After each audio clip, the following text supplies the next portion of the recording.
saya punya pantun dulu nih buat membuka acara kita hari ini. Ke samudra naik kapal selam. Weh. Udaranya panas dan juga lembab. Kalau saya nanti ucapkan salam, teman-teman mohon dijawab. Assalamualaikum warahmatullahi wabarakatuh. Selamat sore, salam sejahtera untuk kita semua. Gimana nih kabarnya teman-teman? Sehat? Oke, mungkin teman-teman boleh dipenuhi dulu di bangku yang di depan ya. Supaya nggak terlalu kelihatan nih bolong-bolong bangkunya. Karena hari ini kita ada 2 pemateri yang keren-keren, jadi sayang banget kalau misalnya kita nggak perhatiin baik-baik. Oke, sebelumnya izinkan saya memperkenalkan diri. Nama saya Angel Metanosa Avinda. Teman-teman bisa panggil Angel. Saya adalah kurikulum developer dari Decoding. Saya mengucapkan terima kasih banyak kepada teman-teman yang sudah hadir di track Data Science Bapak Rekraf Developer Day 2024. Boleh dong tepuk tangannya buat kita semua.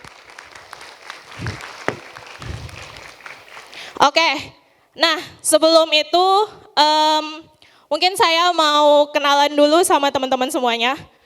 Kalau di Jawa Barat ada sapaannya, tahu nggak? Kalau misalnya aku bilang Sampurasun, oke udah pada tahu ya. Jadi kalau misalnya nanti aku bilang Sampurasun, jawabnya Rampes, oke? Sampurasun, kurang kuat nih suaranya. Sampurasun, oke. Hari ini kita kedatangan 2 pemateri yang hebat ya.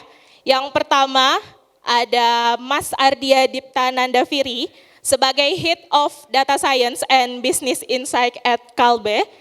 Dan juga ada Mbak Veronica Diansari atau Mbak Vero sebagai Data Engineer di Traveloka.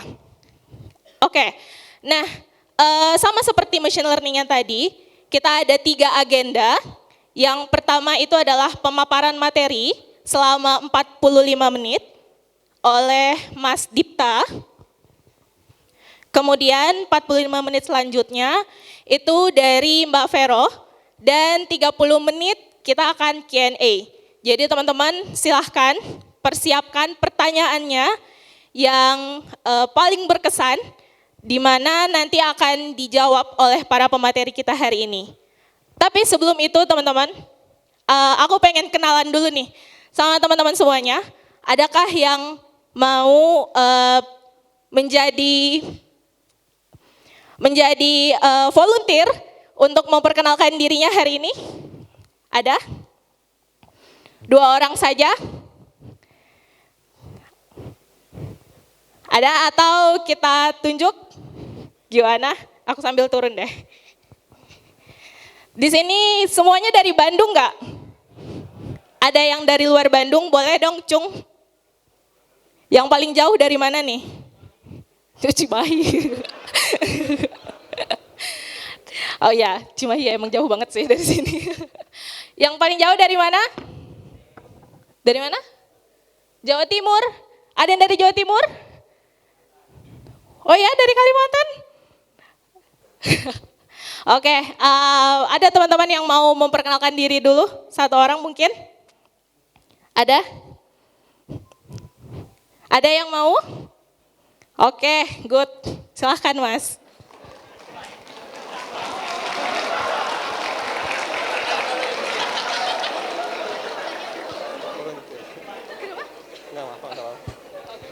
Oke, silahkan kenalin namanya siapa, asal dari mana, dan nanti ekspektasinya setelah ngikutin track Data Science ini apa? Silahkan. Oke, baik. Sebelumnya kenapa saya ngajung, karena saya volunteer. Sukarelawan ya, mantap. Baik, perkenalkan nama saya Gofar, saya dari Cirebon. Saya tadi mengikuti mulai dari machine learning ya, kemudian dilanjutkan dengan data scientist. Memang di tahun 2024 ini saya memang ada target untuk mempelajari machine learning dan data scientist ya, pokoknya yang berkaitan dengan AI seperti itu. walaupun memang saya masih awam gitu ya terkait dengan AI ini, tapi karena sekarang sedang booming, maka tidak ada salahnya gitu ya untuk coba menggeluti itu mulai dari dasar atau nol lah seperti itu. Maka harapannya tadi diminta apa yang diharapkan setelah mengikuti ini ya, harapannya setidaknya ada gambaran-gambaran atau insight-insight terkait dengan AI, machine learning, data scientist khususnya, sehingga yang nanti bisa mengarahkan saya untuk bisa belajar lebih, melangkah lebih jauh lagi menyelami dunia AI seperti itu. Mungkin itu saja. Terima kasih Mas, boleh dong tepuk tangannya. Oke, adakah satu lagi? Satu lagi? Ayo, ada? Oke, silahkan Mas.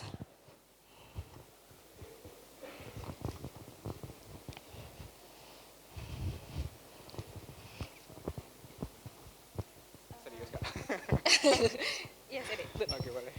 Namanya, asalnya sama harapannya setelah ikut PDD 2020. Data scientist ya. Oke, Assalamualaikum warahmatullahi wabarakatuh. Oke. Perkenalkan, nama saya Lutfi Rahman Zulkarnain, bisa dipanggil Zul aja. Aku asalnya dari Depok ya, Depok Pride, oke. Siap, ini sebenarnya aku latar belakang dari Android ya. Tertarik sama data science ya, mungkin machine learning juga, biar mungkin upgrade lagi skill, sama ngenerapin apa aja sih yang ada di ML lah, baik itu pengaplikasiannya di Android ataupun yang kita bakal pelajarin di sini yaitu data scientist.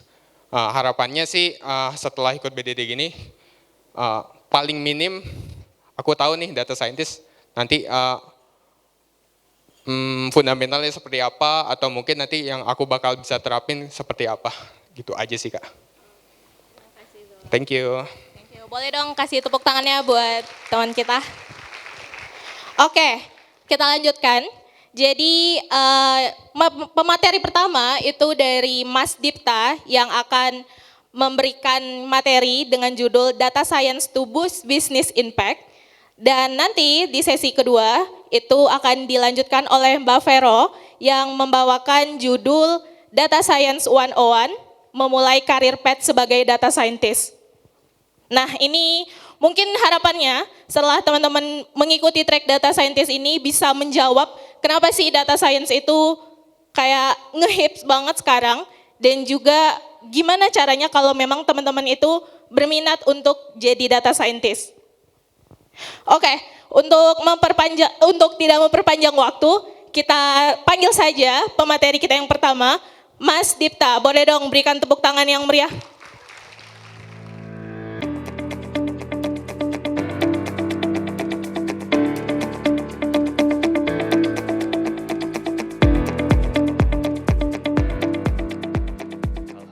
Alhamdulillah.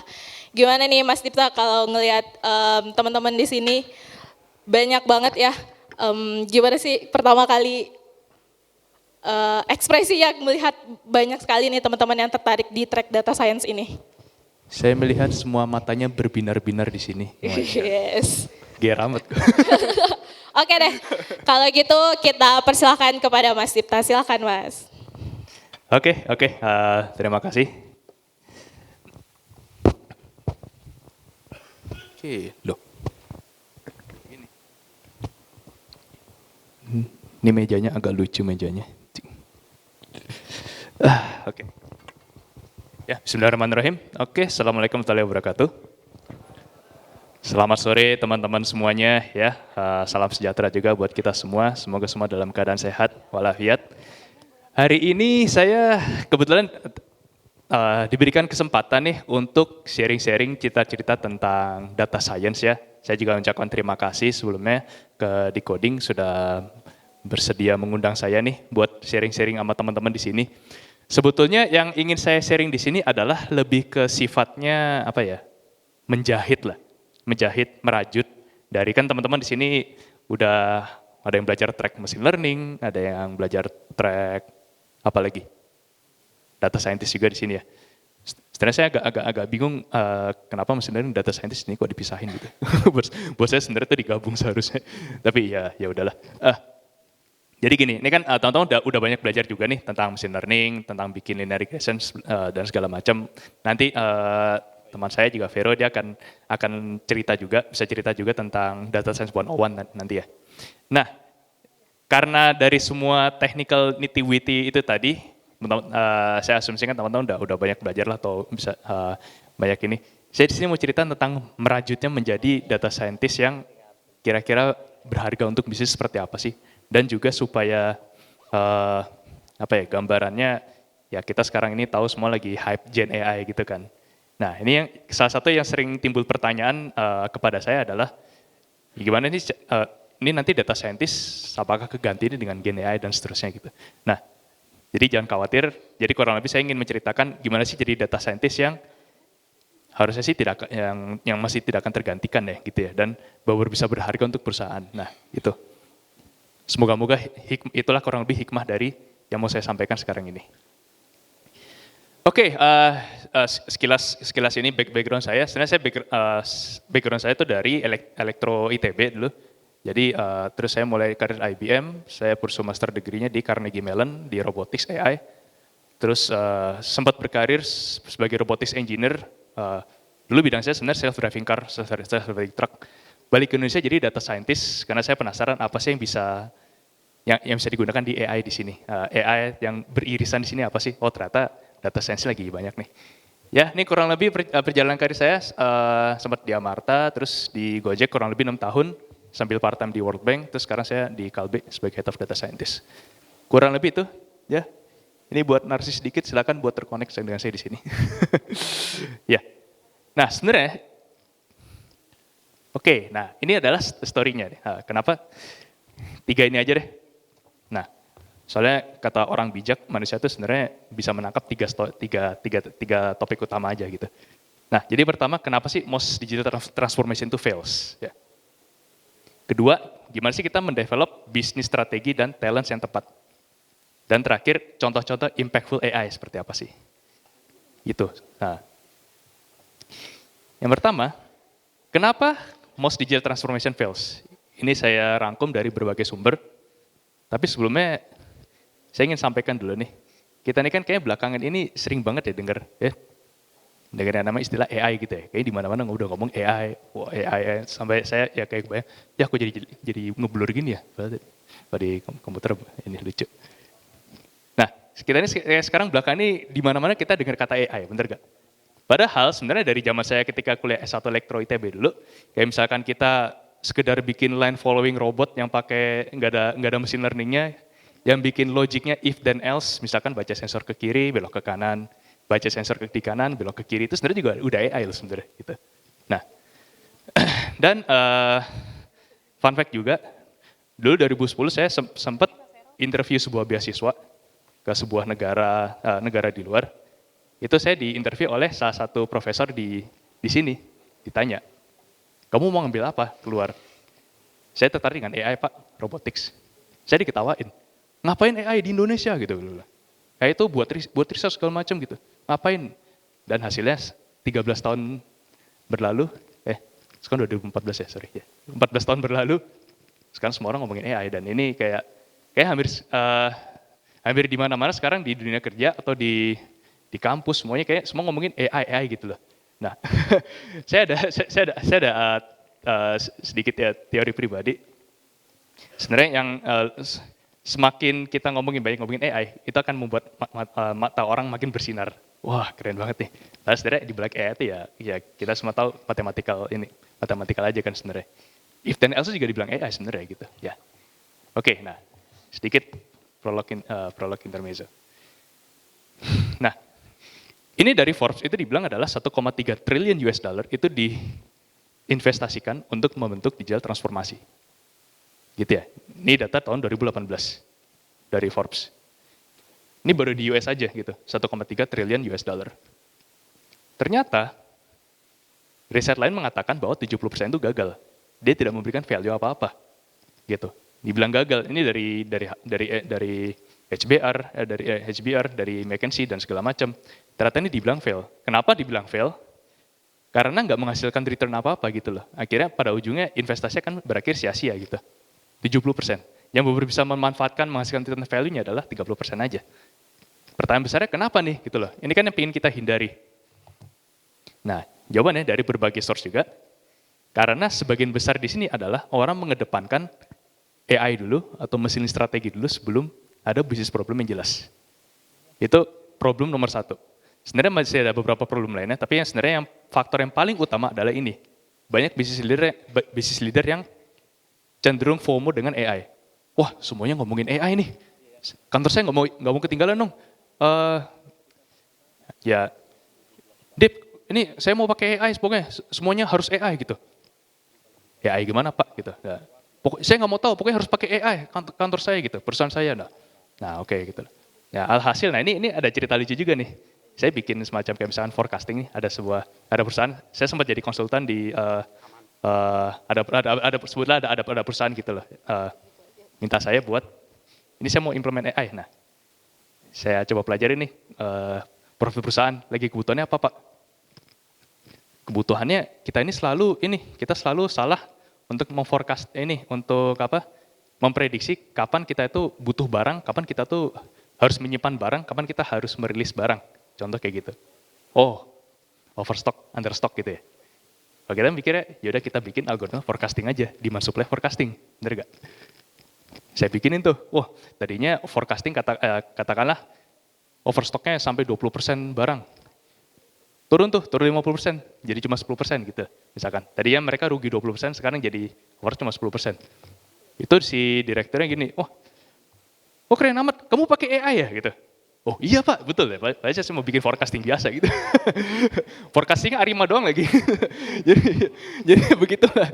Makanya ini semua itu kayak, semuanya harus ngomongin, pokoknya kalau segala sesuatu dibungkus dengan AI itu akan lebih mudah ngobrol dengan bisnis leader, bisnis strategi. Karena padahal sebenarnya di belakang Arima doang gitu. Dan inilah yang sebenarnya itu juga, ini sebenarnya kita sebagai orang data, nah ini sekali lagi ini saya ceritain karena kita semua di sini mungkin sebagian besarnya orang data, orang teknikal ya. Nah, yang sering kali kita lupakan adalah bagaimana orang bisnis berpikir gitu ya. Nah, seringkali di bisnis itu tadi saya bilang kalau dengan AI itu kan bisa lebih diterima atau apa gitu. Dan masih banyak yang FOMO dengan yang namanya AI ini gitu loh. Sehingga ya kayak yang ini tadi masih banyak yang gagal gitu loh. Singkat cerita itu. Padahal ya Arima doang apa susahnya sih gitu. kayak misalkan kita ya tinggal pakai library yang udah ada gitu kan ya. Tapi sekali gitu. Ini terkesannya sederhana ya, tapi kalau misalnya teman-teman udah terjun banyak ke perusahaan-perusahaan di Indonesia ini mungkin akan baik lah teman-teman bukan hal seperti itu. Percaya deh. Kayak gitu. Jadi mungkin tentu sedikit berbeda ya dengan perusahaan-perusahaan yang mungkin sudah lebih lebih tech savvy lah istilahnya. Mungkin kayak perusahaan tech unicorn, kayak misalkan di Gojek atau Traveloka atau Grab segala macam, tentu akan berbeda ya. Ekspektasi itu akan berbeda. Tapi kan mayoritas perusahaan di Indonesia tidak seperti itu, benar nggak? Nah, jadi ya karena itu ya harapan saya adalah dari talk saya ini, teman-teman yang sebagai orang data akan lebih aware dengan pemikiran gimana cara kita memberikan impact-nya terhadap bisnis. Gitu. Ini kesannya beberapa sederhana banget, tapi jujur saya pikir sesuatu yang sederhana ini ya ternyata bisa dibilang cukup besar gitu impact-nya gitu ya. Ya, kurang lebih itu. Lanjut. Nah, jadi sebenarnya data science itu apa sih gitu loh. Saya mencoba dari berbagai macam sumber, saya paling suka definisinya gini. Ini dari Joma, mungkin ada yang pernah follow YouTube-nya. Ini sendiri ini dia YouTubers ya, YouTuber data scientist dari Facebook gitu. Nah, dia bilang data science itu bukan tentang bikin complicated models, bukan tentang bikin bukan bikin tentang model AI yang canggih gitu ya, atau bukan bikin visualisasi yang keren gitu ya. Jadi di sini data science itu adalah gimana kita bisa memberikan impact dari data. Udah intinya itu aja. Terserah mau pakai data visualisasi, mau pakai insight sederhana dari data, mau pakai machine learning atau mau pakai optimization sederhana. Itu udah kita memberikan value kepada bisnis. Itulah yang diekspektasi dari seorang data scientist gitu ya. Jadi machine learning atau Gen AI itu sebenarnya hanya tools bagi seorang data scientist gitu ya. Jadi jangan terpaku, kamu data scientist harus pakai machine learning, nggak selalu gitu. Karena banyak juga kasus-kasus yang low hanging fruit tadi, kayak misalkan atau optimization sederhana, itu sebenarnya juga bisa memberikan business impact. Tapi tentu banyak juga isu-isu yang tentu harus di-solve dengan machine learning yang cukup kompleks ya, nanti saya bisa cerita juga. Tapi intinya adalah sebagai data scientist, jangan terpaku dengan ini harus menggunakan machine learning atau menggunakan Gen AI gitu misalkan ya. Selama kita memberikan impact terhadap bisnis, itu teman-teman sudah melakukan data science. Itu sebenarnya dari data ya. Nah, kurang lebih itu sih.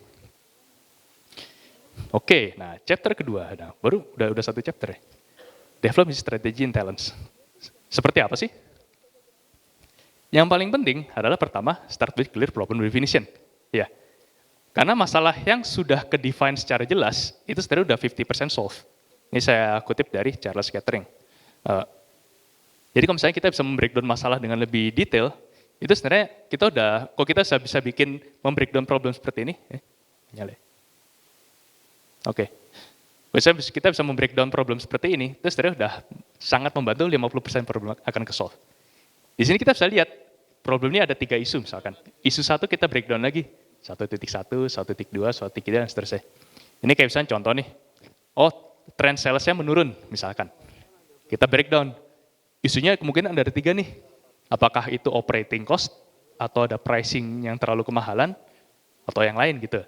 Kalau pricing cost, kira-kira di produk yang mana nih gitu misalkan. Atau kalau misalkan ada behavior yang berubah, mungkin kita bisa pecah lagi, apakah itu terjadi di Jakarta doang, atau di Bandung, atau di Sulawesi, dan seterusnya. Pokoknya kita breakdown dulu deh gitu. Dari situ kita bisa, dengan kita melihat dengan high overview kayak gini, nanti akan bisa lebih kelihatan gitu. Dan ini bisa dibilang 50% problem to solve, kalau kita udah bisa mendefine seperti ini. Gitu. Dan ini salah satu kunci yang menurut dari sepanjang karir saya kurang lebih mungkin total ada 10 tahun kali di bidang ini ya, data. Nah, ini ada satu kutip yang menurut saya itu paling nampol selama karir saya.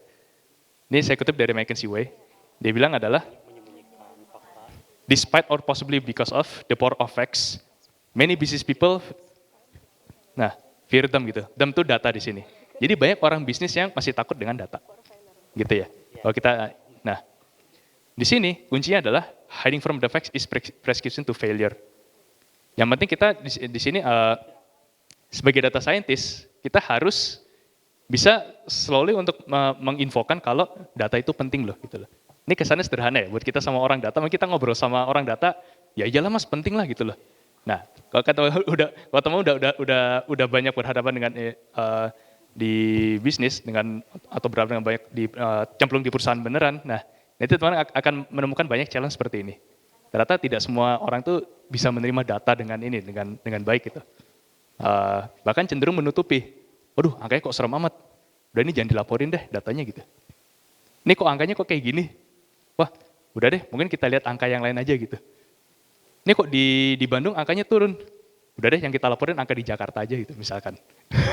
Jadi kayak gini yang harus hati-hati. Nah, ini kita sebagai data scientist jangan termakan dengan kayak gini, harus hati-hati. Jangan cherry picking.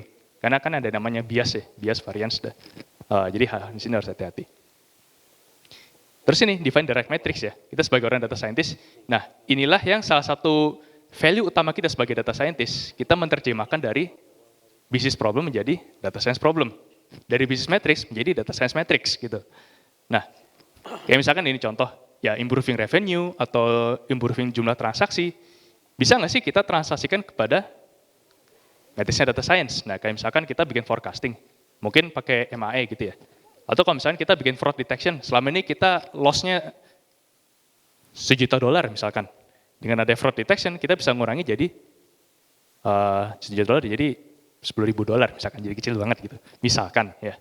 Nah itu berarti kita harus achieve berapa nih precision recall, mana yang lebih penting gitu. Nah inilah kita sebagai data scientist, peran utamanya di awal harus seperti ini gitu. Jadi kita mendefine dulu nih, apa yang harus diterjemahkan kepada data science metrics. Gitu ya. Jadi jangan kita tersilaukan dengan data, kita pengen keburu main machine learning semua, langsung begitu hari pertama data scientist, langsung buka Google Colab Notebook atau buka Jupyter Notebook gitu. Terus ngobrol data atau jangan, ngobrol dulu dengan orang bisnis. Apa yang mau kita solve dulu, bantuin. Apa yang mau kita, kira-kira mau solve apa nih? Nah, kita ajak ngobrol bareng. Nah ini juga apa ya, pengalaman pribadi juga sih. Jujur saya dulu orangnya sangat introvert. Saya S1-nya teknik, S2 juga balik lagi ke teknik. Saya sempat jadi researcher gitu loh. Nah, itu salah satu pelajaran terbesar dalam perjalanan karir saya adalah saya malas ngobrol sama orang bisnis dulu. Ya, dan ini problem ketika join di Gojek, itu 2 bulan pertama saya mengerjakan sebuah problem yang ternyata ketika di akhir yang kita solve itu udah tidak relevan lagi. Nah, karena ini contoh mungkin saya cerita sedikit pengalaman aja, sedikit curcol. Jadi pertama ketika saya join Gojek itu tahun 2017, itu ada sebuah problem di mana, oh Mas Dipta, ini kok banyak driver kita nih yang tahu-tahu udah nggak narik lagi sama kita. Kayaknya mereka pindah deh ke kompetitor gitu. Berarti kan masih banyak ya, ada Grab, ada Uber, ada Bluejack, ada Pinkjack dan segala macam gitu. Mas, ini dong bisa dong kalau misalnya kita prediksi kapan orang akan pindah. Nah, gimana nih? Mungkin kita bisa memberikan mereka insentif tambahan supaya mereka nggak pindah dari kita gitu. Oh, aku mikirnya, oh berarti jam prediction problem nih gitu kan. Nah, udah. Aku ngulik-ngulik datanya, wah semua. Selama sebulan tuh saya ngulik data terus. Udah sebulan, 2 bulan bikin model yang macam-macam. Pokoknya bener ngulik. Saya fokus bikin model segala macam. Pada akhirnya jadi tuh model yang bagus, yang cukup tinggi. Ini semua matriksnya. Accuracy, erosi, dan segala macam. Ketika saya di akhir bulan kedua itu saya presentasikan, Mas, ternyata kita oversupply drivernya. Semua orang itu walaupun ada satu driver quit dari kita, masih ada 100 orang mau join Gojek gitu loh. Lah terus gimana? Ya berarti proyeknya Mas, ya kita backlog dulu deh gitu. Berarti nggak kepake dong gitu. 2 bulan saya hanya ngulik-ngulik doang gitu. Dan ini ya itulah, karena selama 2 bulan saya ngulik-ngulik data doang di komputer, saya nggak banyak ngobrol. Harusnya kan ya ini itulah satu pelajaran terbesar saya, harus lebih sering ngobrol gitu sama orang bisnis, mau nggak mau, supaya kita bisa solve problem yang tepat, kayak gitu kan. Nah, jadi balik lagi ke sini, ya kita pilih, sekali lagi kita mesti milih matriks yang tepat ya, biaya bisnis ke data science gitu. Dan juga gunakan matriks-matriks yang, ya pilihlah matriks yang gampang dimengerti oleh semua orang kayak gitu. Ya, GMV, basket size, CLTV segala macam. Terus juga matriksnya kalau bisa sedetail mungkin, kapan kita pakai mean, kapan kita pakai median, kapan kita pakai percentile 95 gitu ya. Ini kesannya sederhana, mungkin kalau udah belajar statistik kan semua paham nih ya. Nah tapi sesuatu yang sederhana ini masih ini loh, kadang ada kasus yang menarik kayak gitu. Nah, ada di berikutnya nih. Nah ini contoh nih yang kemarin baru-baru ini. Mengulang minta maaf karena soal pintu LRT desainnya untuk warga rata-rata 160 cm. Nah kalau rata-rata 160 cm berarti, kalau ini sama dengan median berarti 50% orang kejedot dong. Benar nggak? Jadi kenapa yang dipakai rata-rata gitu kan? Mungkin mungkin P75 atau P80 nggak tahu lah. Yang jelas kalau menurut saya sih bukan median ya, bukan median atau bukan rata-rata gitu ya. Ya kita harusnya cek distribusi dulu kan. Ya biar kita lihat mana seberapa banyak sih orang yang kejedot di sini. Nah, ini dari sekedar kesalahan pemilihan matriks gitu kan. Kalau kita sedang pilih matriks yang tepat, mungkin nggak sebanyak orang ini yang kejedot gitu. Nah ini sedikit contoh lagi. Nah dari itu berikutnya adalah setelah kita pilih matriks yang tepat, kita ngerti dulu nih analytic needs kita seperti apa. Ini saya kutip dari course IBM Data Science.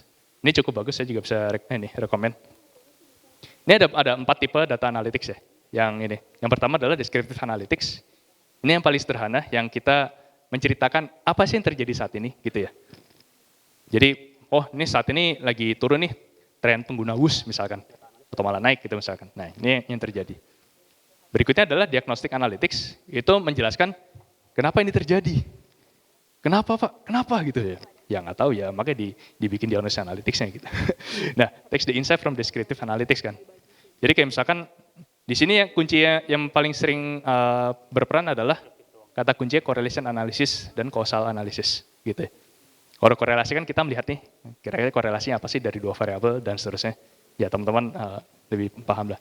Nah di sini kalau untuk menjawab yang benar, nah ini yang saat ini mungkin agak langka dan agak jarang disebutkan adalah causal analysis.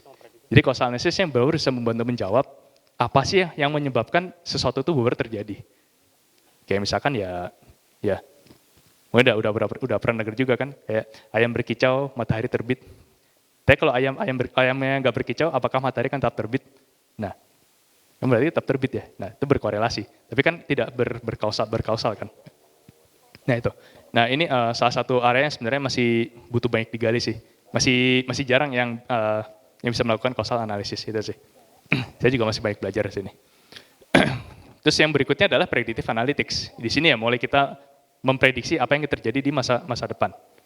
Ya kita bikin forecasting, kita bikin fraud detection, kita bikin segala macam.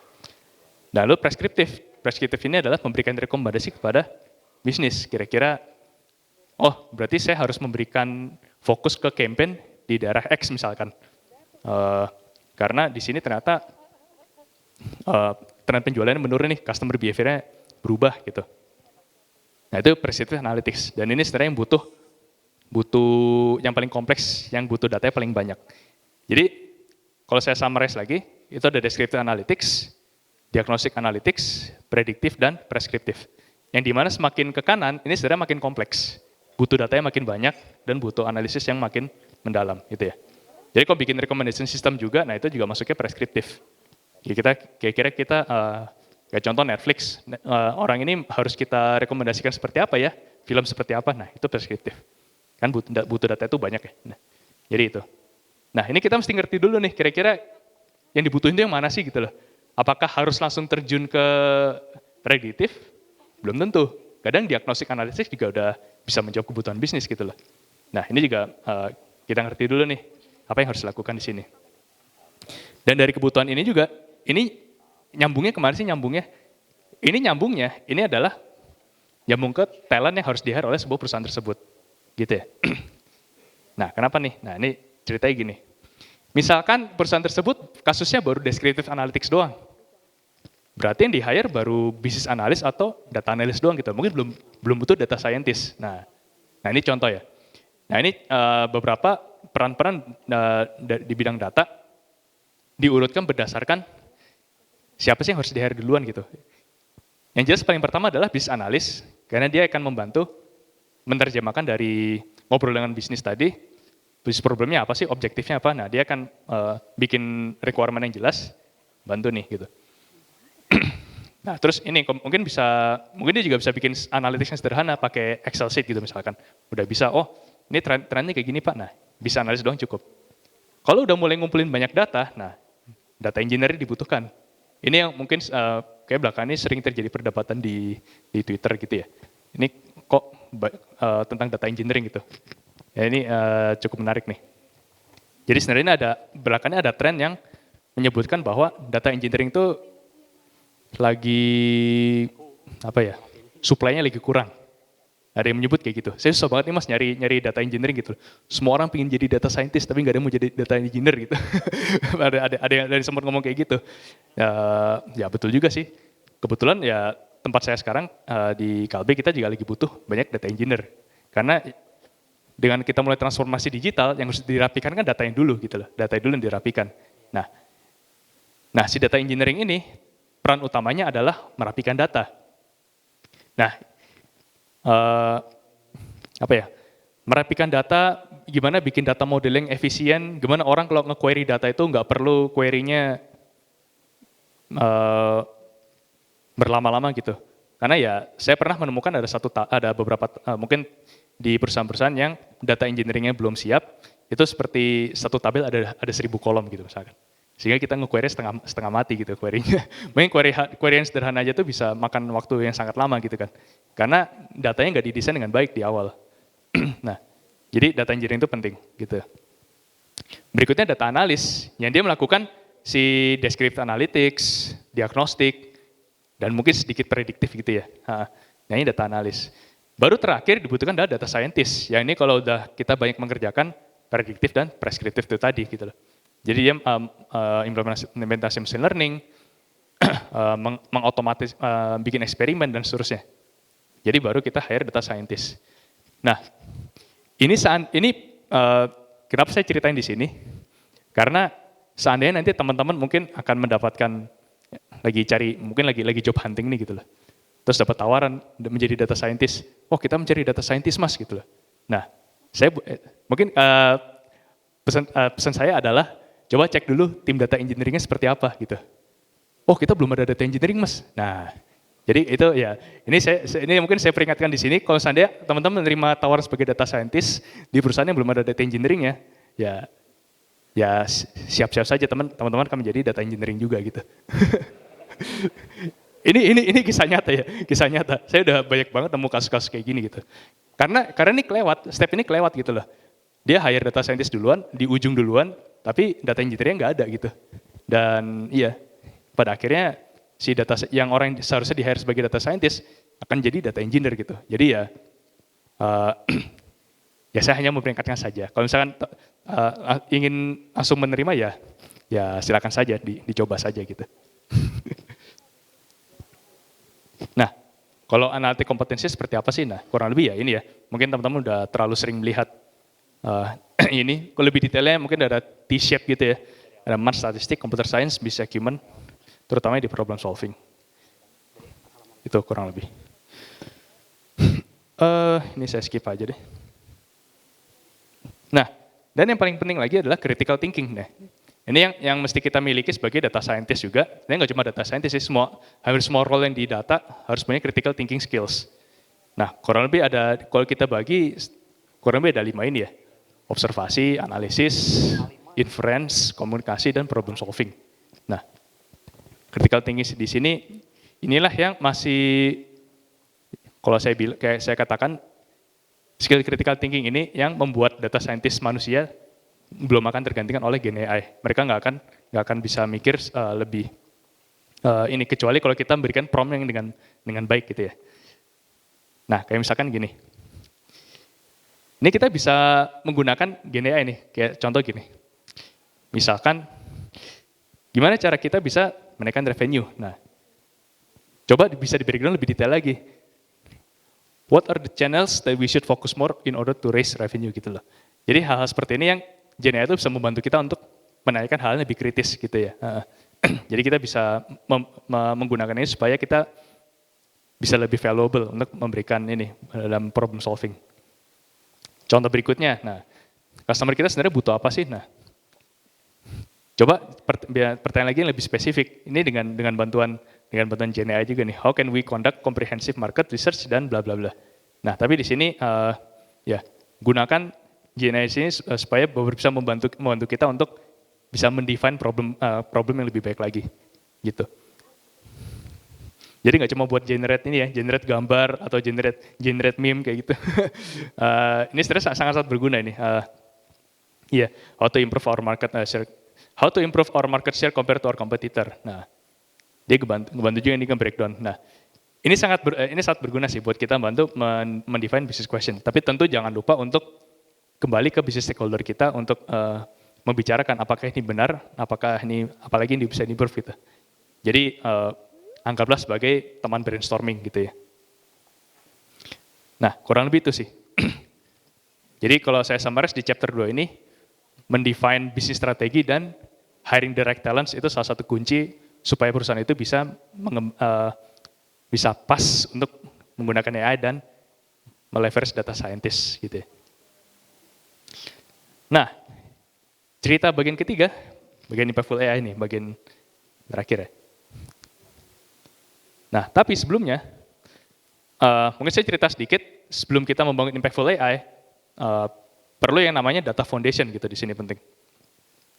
Data foundation itu data foundation itu seperti apa? Nah, seperti yang saya tadi katakan sekilas, peran data engineer itu penting dalam membangun data foundation. Kalau ini data foundation yang nggak ada, data scientist kasarannya belum bisa optimal gitu ya. Ya, jadi kurang lebih seperti ini. Ya, kita dari berbagai sumber coba desentralisasikan untuk berbagai macam kebutuhan. Ini sebagai contoh dengan GCP ya, kalau misalnya dengan AWS tentu beda lagi. Jadi kita sentralisasikan data, sumbernya dari mana, disimpan di mana, kalau bisa di satu tempat gitu ya. Jangan sampai kita menggunakan data yang masih scatter di mana-mana gitu. Kalau misalkan ternyata datanya itu update-nya nggak sinkron, kita menggunakan analisis dengan data dari tim A. Ternyata tim B mengupdate data tersebut di lokal mesin mereka sendiri gitu. Dan kita sebagai data scientist ternyata nggak menggunakan data yang paling update. Nah itu hati-hati gitu ya. Terus sentralisasi semua datanya, ini mungkin saya skip. Nah, terus ini juga saat ini yang belakangan ini yang lagi sering dibicarakan juga tentang pentingnya data protection, UPDP, dan seterusnya. Karena ini kalau nggak didesain dari awal, itu akan menjadi problem besar di kemudian hari gitu. Yang paling pertama kita bikin data governance yang baik. Siapa sih yang harus mengakses apa gitu ya? Kayak misalkan kalau ada data sensitif, apalagi data sensitif, ya usahakan di define sedemikian mungkin supaya nggak kecampur di tabel-tabel yang sifatnya lebih open gitu, lebih publik gitu ya. Kalau misalkan ada data sensitif nih, data transaksi user gitu, ada nama, ada email dan seterusnya gitu. Mungkin disimpannya di satu tabel terus di-encrypt gitu ya. Dan tabel-tabel lain yang menggunakan itu ya harus menggunakan encryption juga gitu. Jadi ini sekilas saja. Kenapa ini saya sampaikan penting? Karena ya UPDB ini kan udah mulai digaungkan ya, dan udah mulai memberikan sanksi. Dan ini kalau nggak didesain dari awal, ini ke belakangnya akan sulit.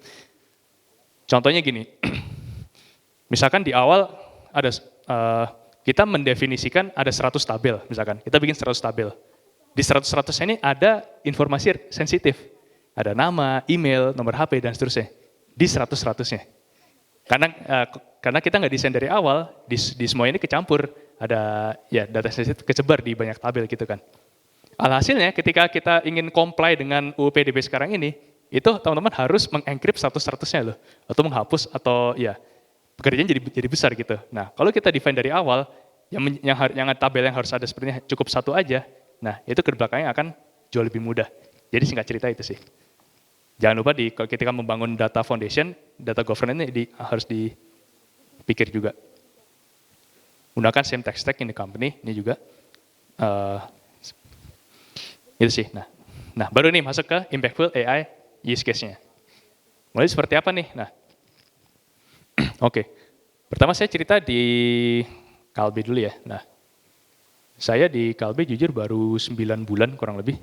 Dan ini ada beberapa project, tapi satu project besar yang saat ini sedang saya kerjakan adalah tentang marketing automation. Nah, Kalbe ini kan produknya banyak ya, nggak cuma farma. Ada Kalbe nutrisional juga, jadi kayak misalkan Prenagen, Morinaga, terus ada Diabetasol, Entrasol, Hydrokoko, IC, Promac dan semuanya. Itu sebenarnya produk Kalbe. Pertanyaan terbesarnya adalah, Mas, kapan sih kita harus mempromosikan produk-produk ini gitu? Kepada orang seperti apa dan bagaimana caranya kayak gitu, yang paling efektif. Karena selama ini kita nggak tahu cara yang paling efektif seperti apa, kayak gitu. Oke, nah berarti saya mikir berarti kita mesti bikin eksperimen dulu nih, kita kumpulin data. Nah, ini contoh misalkan gini, Oke, Bu, tujuannya kita untuk apa nih? Saya ingin mengurangi customer yang churn gitu misalkan. Customer yang baru beli kok udah nggak beli lagi di kita gitu. Nah, oke, ini kita bisa bikin analisis sederhana dulu nih. Nah, misalkan gini, dari data saya tahu, saya menghitung antara hari terakhir pembelian seorang customer terhadap churn rate-nya atau churn probability-nya gitu ya. Jadi kalau sumbu X ini adalah hari terakhir dia membeli, sumbu Y-nya adalah probabilitas dia akan churn. Bacanya kayak gini, misalkan ini orang udah membelinya 20 hari terakhir, ternyata dia udah hampir 70% nih, dia akan churn. Kalau orang udah kita tahu membelinya tuh udah 20 hari dia nggak membeli lagi, ini orang berarti 70% dia nggak akan beli lagi. Kasarannya kayak gitu. Kalau udah 30 hari, berarti 80% dia nggak akan beli lagi, dan seterusnya gitu. Nah ini kita menemukan pola yang menarik nih, ternyata waktu sampai hari ke-30, meningkatnya tajam ya, habis itu dia kan melandai. Nah kenapa melandai? Nah karena ya kalau ketika udah hari ke-30, itu probabilitasnya sudah tinggi, sehingga akan sulit untuk menarik kembali gitu kan. Nah berarti kita kalau mau mencegah orang customer untuk churn, kita lakukan sesuatu nih di sini. Nah, oke, pertanyaan pertama kejawab. Oh berarti kita harus marketing campaign-nya 30 hari terakhir, 30 hari setelah customer membeli ya Mas. Ya, kurang lebih gitu sih Bu, supaya kita lebih mudah untuk menarik customer lagi gitu. Nah, kurang lebih seperti itu ya. Ini salah satu contoh. Saya nggak bisa sebut brandnya apa. Nah ini kurang lebih gini. Terus kita bikin eksperimen. Oke, kita bikin eksperimen nih 10 hari lalu, 20 hari lalu, 30 hari lalu seperti apa. Nah, terus pertanyaan berikutnya adalah gimana Mas caranya kita memberikan ini? Apakah harus di-blast dengan email, dengan WhatsApp, atau dengan push notification? Nah, ini kan ada beberapa program loyalty gitu ya. Masing-masing punya aplikasinya gitu, misalkan. Nah, ini mungkin apa kita cukup dengan push notification dan seterusnya. Nah, ini kita bikin 10, 20 hari, 30 hari. Ternyata terus ini kita leverage pakai reinforcement learning, pakai multi arm media sederhana gitu. Dari masing-masing tadi, ini kan berarti ada berapa kombinasi? 3 kali 3 ya. Customer beli 10 hari lalu, 20 hari lalu, 30 hari lalu, di-blast dengan masing-masing, ditambah dengan control group untuk melihat efeknya kan. Ternyata kita hit. Nah, dengan mengoptimalkan reinforcement learning, di sini kita pakai multi arm bandit, hasilnya itu ternyata cukup signifikan. Kita jadi tahu kira-kira customer itu harus diberikan informasi seperti apa pada hari keberapa gitu. Ini tentu dengan data collection yang cukup rigorous gitu ya, yang cukup intens. Hasilnya kita bisa melihat hal seperti ini, misalkan ternyata di brand ini misalkan kalau misalkan 10 hari terakhir kita pakai email itu impact-nya kan lebih tinggi, control group 20%, kalau pakai email 37%, gitu contohnya gitu. Dan sini kita bisa tahu, ternyata untuk orang yang ke 10 hari, pakai email cukup. Untuk orang 20 hari, masih tetap email. Untuk orang yang udah belanja lebih dari 30 hari yang lalu, baru kita pakai WhatsApp. Karena WhatsApp kan paling mahal deh, paling costly. Nah ini adalah salah satu contoh. Dari sini kita bisa menggunakan, mengoptimize pakai reinforcement learning. Kira-kira, berarti untuk WhatsApp, untuk 30 hari terakhir, kita pakai WhatsApp, dan seterusnya. Ini meningkatkan CVR sudah di atas conversion rate-nya udah di atas hampir 10% dah dibandingkan kalau kita nggak pakai apa-apa. Itu sih salah satu contohnya kemarin. Nah, itu baru satu contoh. Ya sekali lagi sebenarnya banyak contoh lainnya. Cuma masih dalam progres, belum bisa saya ceritakan lebih banyak. Nah ini saya mungkin ceritakan beberapa yang di Gojek dulu juga. Ini mungkin teman-teman udah sering denger ya, Gojek dulu kan call center ya. Nah, begitu call center, Nah, kita call center dulu, baru masuk ke mobile apps gitu kan. Nah, call center orang mungkin untuk pesan Gojek masih harus manual, telepon, lalu customer service akan mencari driver Gojek yang terdekat, baru dikirim gitu kan. Lalu masuk ke mobile app. Nah, mobile app ini awalnya belum terlalu pintar. Karena dulu itu ketika ada seorang pesan Gojek, dia dalam radius sekian kilo, itu akan nge-blast, lalu driver yang pertama kali mengaccept, itu akan mendapatkan orderannya. Gitu. Jadi dulu-duluan nih. Nah, driver nggak peduli, dia nggak ngeliat dulu nih, ini mau kemana atau mau kemana, pokoknya dapat dulu deh gitu. Nah, alhasilnya ketika udah di-accept, drivernya telepon, Mas mau pulang kemana? Kalau ini yang Bandung tadi ada yang bilang rumahnya Cimahi ya. Nah, saya mau pulang ke Cimahi, waduh, rumah saya di Soekarno-Hatta, jauh banget gitu loh. Ya akhirnya, akhirnya di cancel gitu kan. Nah, contohnya. Ini berarti cancelnya banyak nih. Nah, kenapa nggak kita leverage machine learning di sini? Nah, waktu itu salah satu yang paling pertama adalah gimana cara kita bisa matchmaking antara driver dan customer. Tergantung dari masing-masing home areanya user dan driver, kita bisa nge-match ini, nyocokin. Kayak misalkan ini contohnya ada customer, di sekitar dia ada 4 gokar. Ternyata yang abu-abu ini, pertama dia ETA-nya tinggi nih, dia harus muter dan segala macam. Ternyata dia waktu penjemputannya tinggi. Yang kedua yang biru lagi on trip, nggak mungkin kita usir customer yang ada. Nah terus yang kuning ini, home area-nya berbeda, kayak tadi saya ceritakan. Ternyata home area-nya beda loh dengan kemauan si customer gitu ya.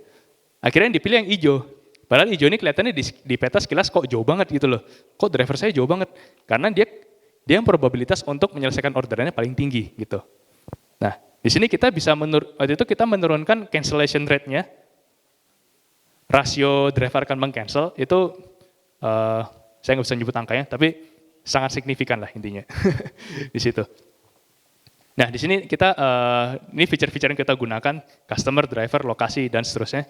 Dan ini kita orkestrasikan dalam machine learning pipeline. Ini mungkin saya skip aja. Dan impact-nya adalah, kalau kita bayangkan impact-nya, berarti kan sehari ada jutaan deh.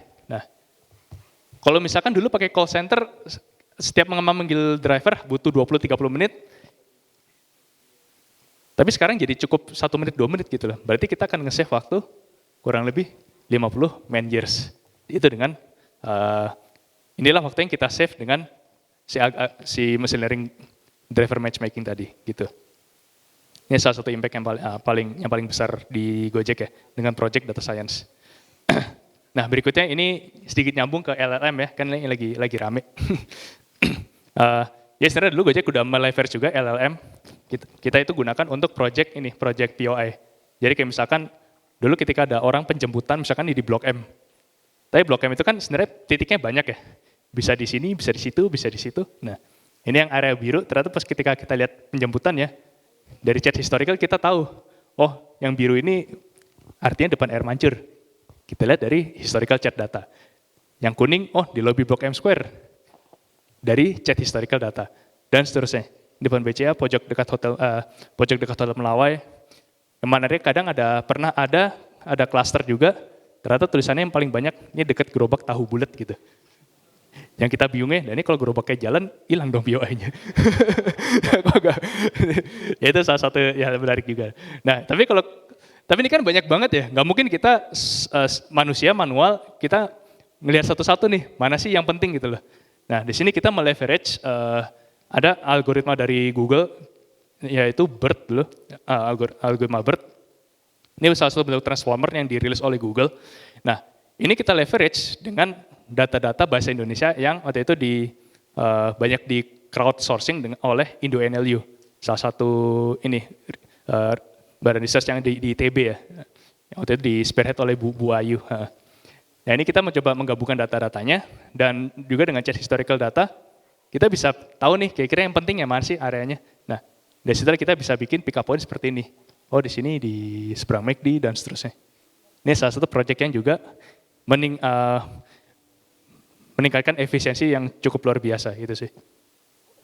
Ya, itu aja dari case.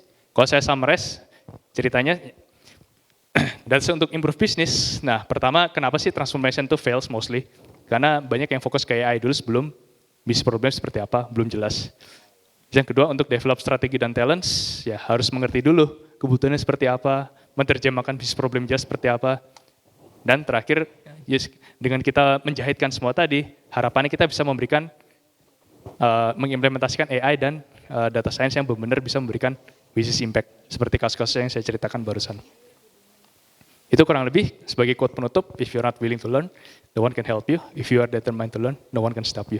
Ini salah satu quote yang terus saya gaungkan, supaya nggak terus berhenti belajar. Itu sih. Terima kasih, sekian dari saya. Assalamualaikum warahmatullahi wabarakatuh. Oke, terima kasih banyak Mas Dipta atas materinya yang super insightful. Boleh dong tepuk tangannya sekali lagi teman-teman.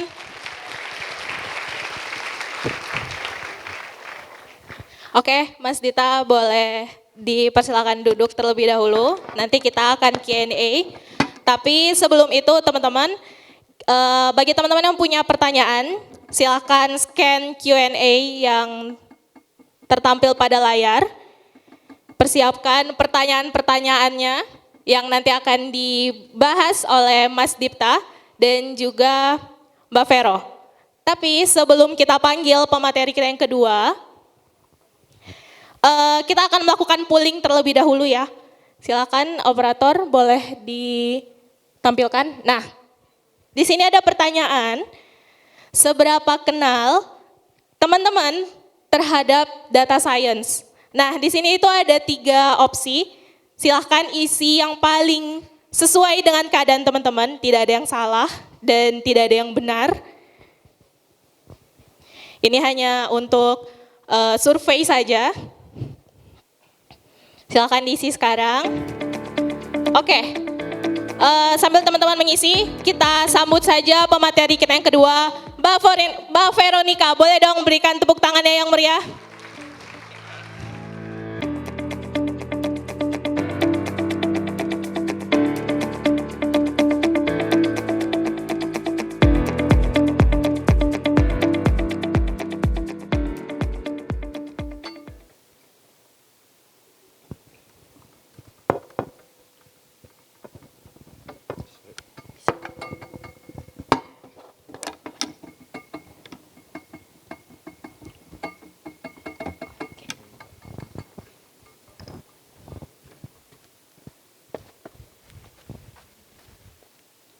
Oke, sore semua. Masih ini enggak? Masih seger enggak? Atau udah ngantuk nih, udah mau pulang? Ya, habis coffee break kan kenyang.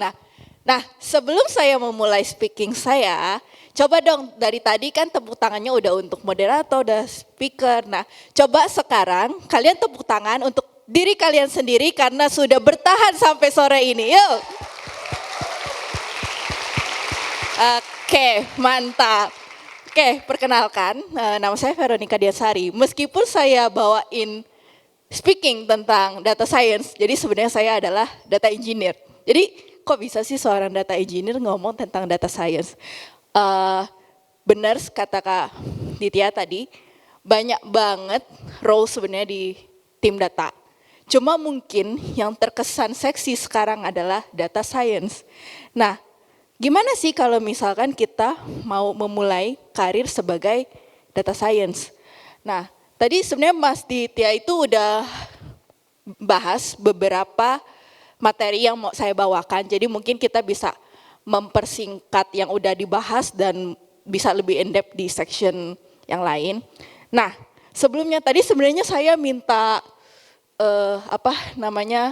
si live polling itu hasilnya bisa ditampilin nggak Kak atau nggak bisa? Bisa ya? Coba boleh ini nggak tunjukin nggak? Wah, baru jadi di sini cuma ada berapa tuh? 9 sampai 13. Oh, cuma segini ya ternyata ya. Wah, dikit banget ternyata orangnya di sini. Oke, boleh ini Kak, boleh dibalikin ke slide saya? Oke, karena yang polling ternyata sedikit banget ya. Nah, sekarang aku mau coba tanya nih, siapa yang bisa jawab pertanyaan-pertanyaan? Coba, ada hadiahnya nggak Kak? Ada yang mau volunteer? Oke, nih saya ke sana ya. Biar gak ngantuk. Oke, nih coba jawab pertanyaan pertama. Menurut kamu data science apa sih? Ya, terima kasih Kak ya. Jadi secara definisi saya dari data science ini secara harfiah, kalau secara translasi itu ilmu data. Jadi pada dasarnya kalau semuanya yang berkaitan data, itu definisi saya. Karena saya dulu mulai data science itu bersihin data juga, itu data juga. Jadi mungkin data engineer sama data analyst agak ke-include. Jadi pada dasarnya ilmu yang berkaitan dengan data. Kita seperti prediksi data, seperti yang dikatakan sama Pak tadi, itu yang mengetahui deskripsi data, pengetahuan deskriptif data, memahami diagnosis data, melakukan prediksi data maupun preskripsi data, itu data scientist. Siapa namanya Masnya? Rizky. Mas Rizky harusnya yang jadi speaker ya. Oke, nah pertanyaan kedua nih. Kira-kira setelah dapat penjelasan nih tentang data science itu apa, terus tadi di use case Mas Ditya, seksi banget ya pekerjaan data science. Nah, kira-kira nih dari orang-orang di sini, siapa yang tertarik nih untuk, kalau belum memulai atau mungkin switch career jadi data science? Coba raise your hand, sedikit ya. Coba mana lagi? Oh, masih bisa dihitung jari, mantap, ternyata banyak ya. Nah, oleh karena itu saya coba membawakan materi kira-kira kalau misalkan mau mulai jadi data science itu harus dari mana sih? Tuh. Nah, ini adalah outline yang akan kita coba diskusikan sore ini. Nah, ini poin pertama sebenarnya udah diomongin sama Kak Ditya, kayak kapan sih seorang data science itu dibutuhkan oleh sebuah perusahaan? Karena nggak semua perusahaan sebenarnya butuh data science. Ya mungkin nextnya butuh, tapi di fase mana sih data science itu dibutuhkan, itu kita akan bahas. Terus apa saja role data scientist dan perbedaan role lainnya di tim data. Karena tim data nggak cuma data scientist, tapi ada data analis, ada juga data engineer. Tadi juga udah sempat disinggung sama Mas Ditya ya. Nah terus ini yang mungkin bisa kita dalamin yaitu apa aja sih day to day task-nya data science. Nanti coba saya mau cari korban satu lagi buat saya ajak ke depan, kita boleh live coding bareng. Oke. Yang terakhir kalau misalkan memang waktunya masih ada, saya akan coba kasih sedikit teaser tentang apa sih ML engineering dan operation dan hubungannya di data science itu apa. Nah, pertama kita bakal ngomong nih, kapan seorang data science dibutuhkan. Saya mau memvalidasi pengalaman Kak Ditya, yaitu gak selamanya company itu langsung butuh data science. Kalau datanya nggak ada, data science-nya buat apa gitu kan. Nah itu adalah hal yang paling sering terjadi saat sebuah company yang harus kita pertanyakan nih, oh dia hiring data science nih, tapi apakah company-nya emang sudah butuh data science itu sendiri? Karena kalau misalkan company itu datanya belum beres atau datanya belum siap, otomatis dia sebenarnya lebih butuh data engineer, kurang lebih kayak gitu. Nah, berdasarkan apa sih yang kita bisa lihat company ini udah butuh data science atau enggak? Nah, sebenarnya kita bisa lihat dari kematangan datanya. Jadi yang paling rendah itu di inactive.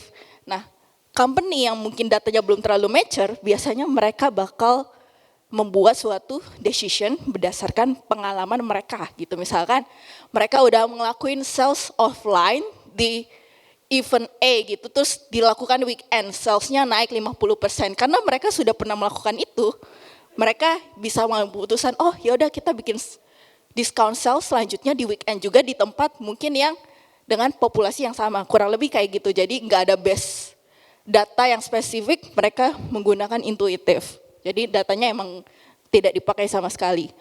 Lalu reaktif. Nah kalau reaktif ini tadi kalau di slide-nya Kak Ditya itu udah ada descriptive analytics kan. Nah di sini adalah di mana datanya udah ada.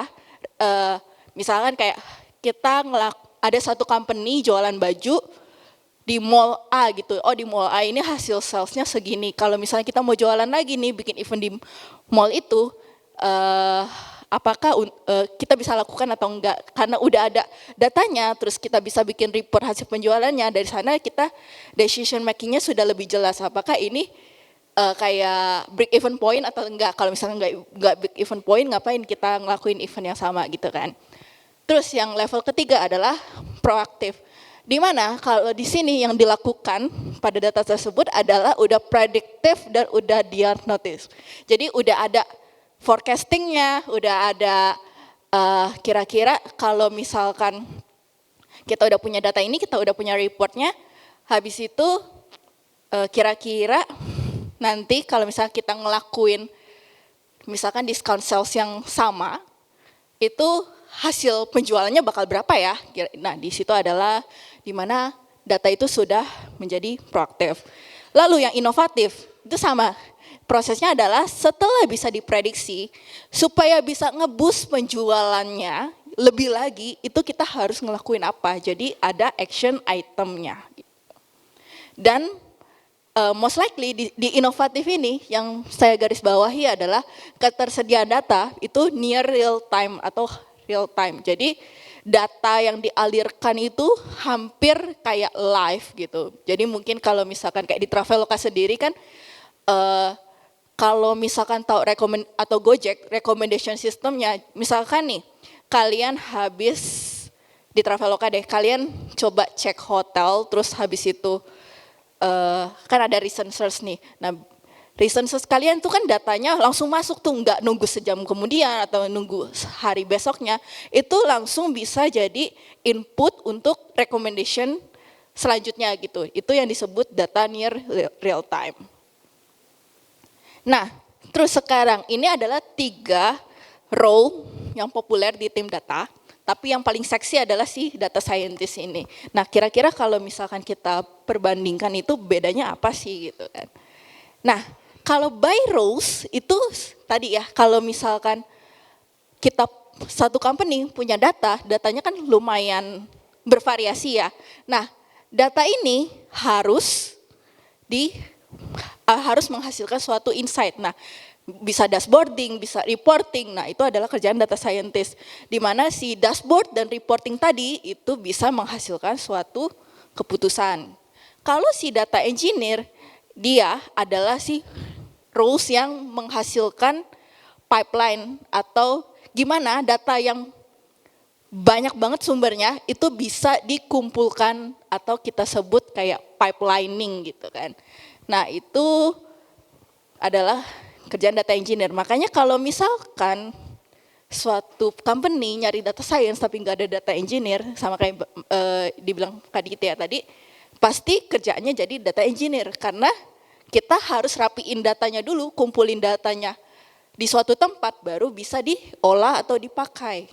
Itu kira-kira adalah role data engineer. Lalu data scientist. Nah, data scientist tuh biasanya bakal melakukan analisa yang lebih advance, biasanya prediktif dan inovatif ke atas, di mana bisa membantu suatu bisnis mendapatkan insight lebih untuk mengembangkan bisnisnya. Kurang lebih sih sebenarnya simpelnya kayak gitu. Nah, ini ada apa ya? Kayak diagramnya ya, agak ruwet ya, maaf ya. Nah, misalkan nih, tadi kan ada 3 roles. Misalkan nih, anggap aku punya aplikasi X gitu kan. Nah, itu dia adalah aplikasi mobile, di mana kita punya user data dong. Dari aplikasi itu kan user bisa login, user bisa misal shopping atau apa, itu datanya bakal di-generate sama aplikasinya. Nah, biasanya itu datanya bisa masuk ke 2 sisi. Yang pertama, kalau kita butuh data real time, biasanya di mobile application atau di webnya, itu bakal dipasang tracking. Dipasang tracking itu seperti apa? Misalkan kalian punya aplikasi shopping, berbelanja baju. User itu klik button shopping cart. Nah, yang dikirim bukanlah data dia belanja shopping apa, tapi bisa jadi, maksudnya itu juga bisa mungkin kayak dia tuh ngeklik button ini, timestamp-nya jam berapa, terus habis itu yang diklik itu itemnya apa aja gitu. Jadi itu tracking dan itu biasanya datanya tuh near real time. Bisa juga kalau misalkan dia udah masuk ke transaksi, itu masuknya kan ke product DB dulu tuh. Product DB itu adalah database yang biasanya kayak kita create, retrieve, update, delete gitu. Masuknya ke sana. Nah, si produk DB nih biasanya kalau istilah kalau ngambil datanya itu dia cepat buat create sama update, tapi dia buat retrieve tuh lama. Nah, sedangkan kalau kita analisa data kan data makin banyak makin bagus kan. Jadi kalau misalkan nih data analis atau data scientist ngambil data langsung query ke produk DB, ya konsekuensinya si produk DB servernya ya bisa meledak gitu kan. Oleh karena itu si produk DB-nya ya harus dipindahin dulu ke Analytics DB. Analytics DB ini bisa BigQuery, bisa Redshift, bisa ya data lake lainnya yang mungkin di-provide sama provider-provider lain gitu. Nah, si data engineer itu yang tadi tuh yang bikin data pipeline-nya itu adalah role data engineer. Terus bisa juga nih kalau misalkan ada file, transaksi atau apa, berupa image, terus audio, mungkin kayak kalau jualan baju, oh ini bajunya disimpan di drive ini, terus harus dianalis, oh makin jelas gambarnya, gambar yang seperti apa sih yang bikin orang tertarik untuk beli, dan itu butuh dianalisa. Itu juga kerjaan data engineer buat gimana nge-provide supaya si gambar ini atau data-data ini bisa berubah matriksnya atau apa ke analytical DB-nya atau mungkin platform mereka. Nah, itu kerjaan data engineer. Terus kalau misalkan data analis itu posisinya di mana? Dari analytics DB tadi itu dia bisa jadi graph, bisa jadi dashboard, bisa jadi report, atau data yang udah difilter untuk bisa jadi si filter data atau combination dari beberapa tabel itu dimasukin lagi ke analytics DB sama si data engineer buat jadi high level data insight yang lebih high level. Nah, si data science-nya di mana? Data science ngambil si data analytics DB ini buat jadi modelnya apa aja, bisa banyak. Misalkan kalau paling terkenal atau paling umum biasanya orang taunya credit score. Ada yang tahu credit score apa kan ya? Jadi bisa recommendation system, bisa credit score, bisa OCR atau image processing, bisa juga CS chatbot atau misalkan callbot atau semacamnya. Itu bisa adalah produk dari seorang data science. Produknya ini yang untuk mengaimbus bisnis tersebut. Jadi misalkan nih kalau pelanggannya udah banyak, nggak mungkin dong kalau misalkan kayak individual satu-satu. Jadi apa namanya, misalkan ngangkat teleponnya atau bales chat customer. Kalau kita bisa memfilter nih, oh pertanyaannya lumayan generik nih, itu di handle aja sama si chatbot. Nanti kalau misalkan udah case-nya terlalu berkonteks atau ada domain knowledge yang cuma diketahui oleh si CS-nya, itu baru di-escalate ke human. Jadi si data science roles-nya lebih ke gimana nge-boost productivity juga dan juga nge-boost apa namanya, nilai dari bisnis tersebut. Itu makanya aku tulisnya di sini jadi produk. Gitu. Terus skill setnya sebenarnya di antara 3 roles ini semua beririsan sih. Jadi kalau misalkan ya data science, data engineer sama-sama harus bisa ngoding. Cuma mungkin level ekspektasi ngodingnya itu yang berbeda, karena data engineer itu heavy di engineering ya, code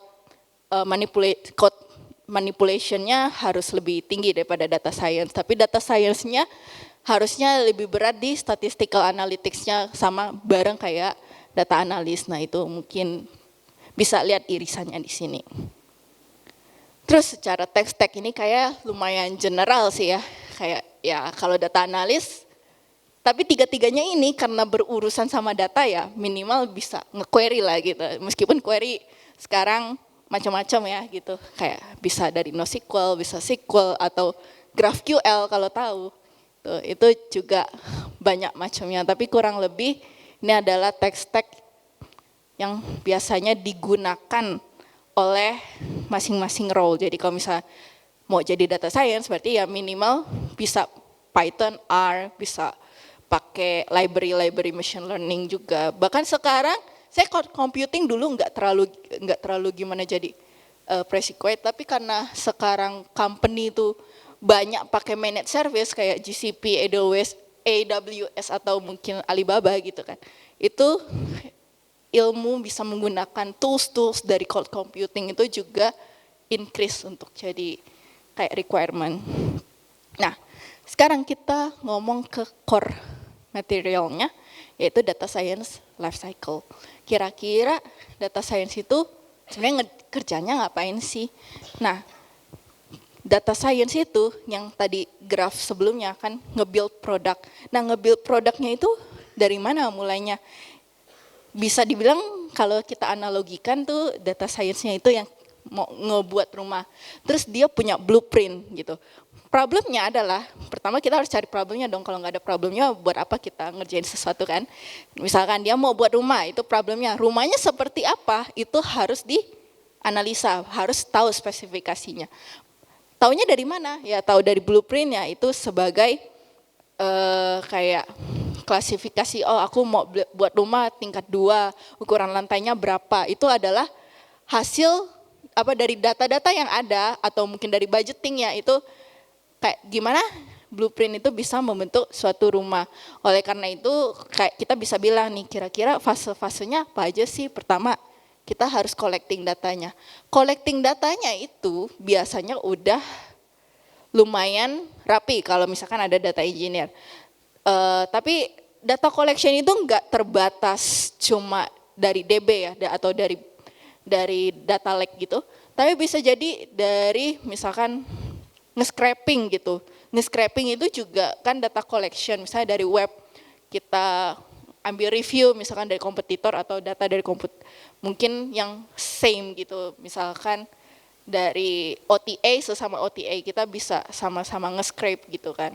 Nah itu juga data collection. Misalkan kayak kita kalau nggak nge-scraping itu kita nggak tahu kompetitor misalkan harganya seperti apa gitu kan dibanding dengan harga kita. Yaitu ada data collection gitu.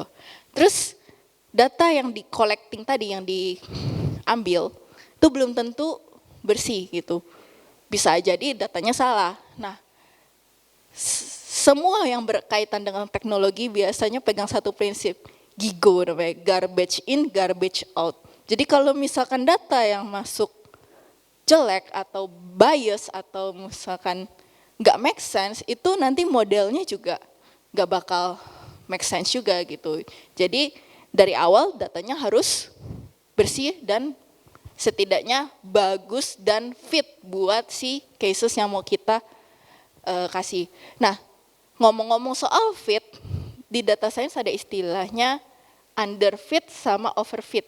Nah, itu juga mesti kita lihat tuh data yang kita punya tuh bakal memicu itu enggak ya gitu. Kalau misalnya nggak tahu overfit, underfit gitu, kayak kalau kita pakai baju nih, misalnya ini kita pakai baju, kalau bajunya terlalu kelonggaran itu namanya underfit.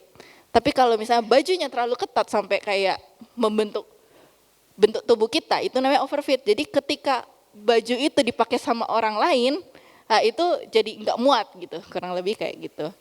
Nah, tahu dari mana data kita itu make sense atau underfit atau overfit? Kita harus melakukan data analisis gitu. Di situ adalah proses EDA, exploratory data analysis. Baru setelah kita tahu insight-nya dari, oh data-data kita tuh seperti ini, kayak kita bisa deh buat model seperti ini. Itu adalah proses model building, baru kita deploy untuk jadi produk. Tuh.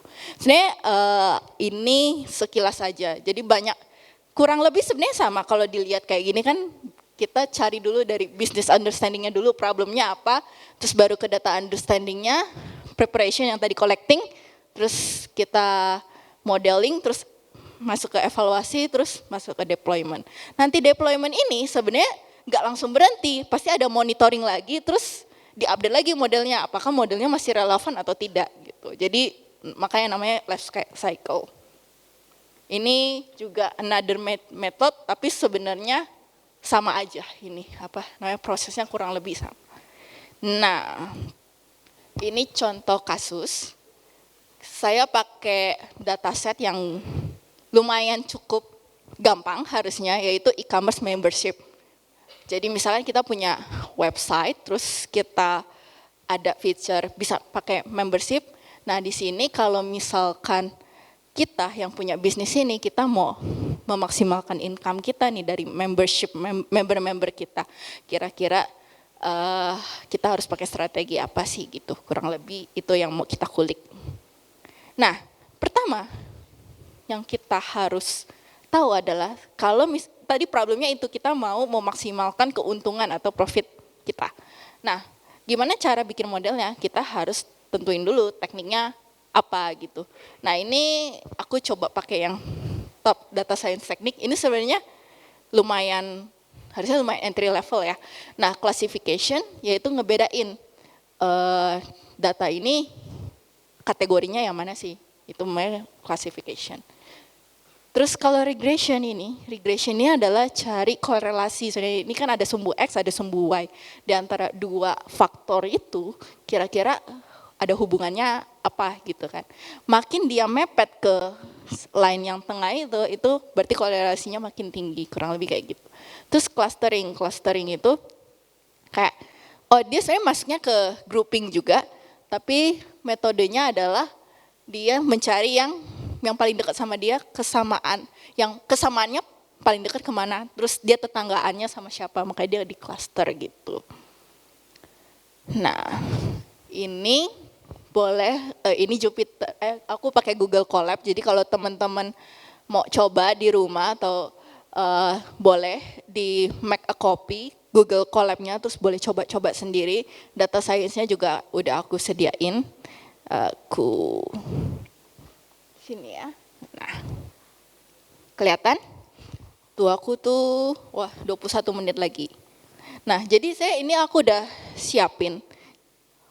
Pertama kita udah punya problemnya tuh, kita mau, kalau misalkan membership-nya makin lama, dia di website itu dia yearly amount spend-nya makin tinggi nggak sih? Terus kalau terus makin lama dia membership-nya makin lama, dia amount spend-nya makin rendah atau tinggi. Misalkan jadi kita mau bikin promo, oh ya udah kalau gitu, kalau misalkan yearly member kayak amount spend-nya ternyata lebih tinggi kalau dia makin naik, aku kasih yang udah membership di atas 3 tahun aja gitu misalkan. Nah, ini adalah proses data. Ambil datanya, ini kira-kira datanya. Nah ini kayak deskripsi datanya. Terus gitu. Ini adalah EDA. EDA-nya tuh bisa langsung di sini. Sebenarnya kayak aku langsung ngambil korelasi sih di sini. Langsung kayak ambil heat map-nya aja. Nah kira-kira kalau misalkan di sini nih aku tanya korelasi paling tinggi supaya suatu member punya yearly amount spend tinggi itu korelasi paling tingginya dengan variabel apa? Kenapa? Ini ya, length of the membership. Tuh. Tapi dia bisa kita kombinasikan dengan variabel-variabel lainnya, misalkan time on app dan average session length. Nah, minus di sini ini artinya berkorelasi kebalik justru. Di sini aku sebenarnya udah bikin kayak IDE-nya satu-satu, cuma mungkin aku skip aja. Ya ini kayak ini kan, karena dia tadi ini dia disparse banget. Terus habis itu, nah di model buildingnya, di sini aku cuma pakai 0,2 aja. Jadi 80%-nya itu buat aku training dari 500 data itu, terus sisanya aku testing. Terus ini ya aku udah dapetin hasil koefisiennya, ini hasil linear regression, aku tuh pakai ini aja, 4 gitu kan. Average, time on website, time of app, sama length of membership. Nah, terus hasil evaluasinya seperti apa? Hasil evaluasinya cukup lumayan.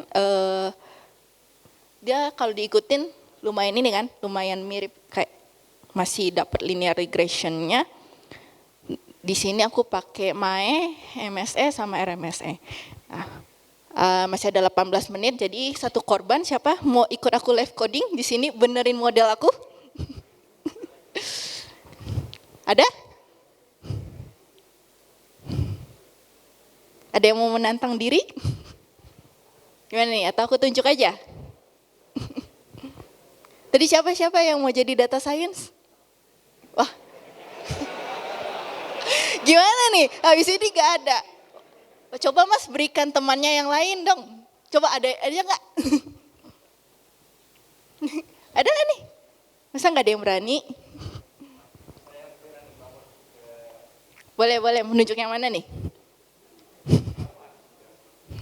Ayo Mas.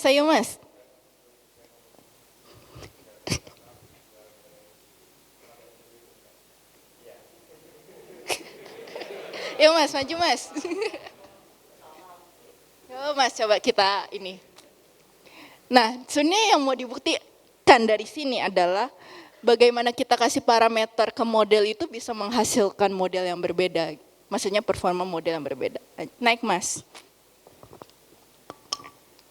Harusnya tadi udah saya jalanin gitu. Nah, kan tadi saya punya MAE-nya segini ya, 8, 104, 10. Nah coba challenge-nya adalah kita kulik aja modelnya, kira-kira yang bisa dikulik apa sih gitu, supaya bisa coba mungkin naikin model performance-nya. Tuh, boleh langsung Mas. Ayo, kira-kira apakah si ukuran si test size itu bisa mempengaruhi? Iya, boleh dirubah jadi berapa? Oke, berarti coba dijalanin Diran, harusnya udah ini. Oke, terus? Ini kan, jalanin lagi linear regression-nya karena udah dirubah kan ya. Terus kita boleh lihat koefisiennya yang di sel 17.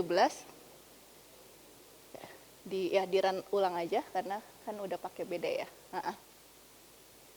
Oke. Nah sebenarnya selain itu kita bisa naik ke atas lagi mungkin dikit. Tadi kan saya pakai 4 feature. Nah saya kalau makin spesifik atau korelasinya makin tinggi kita bisa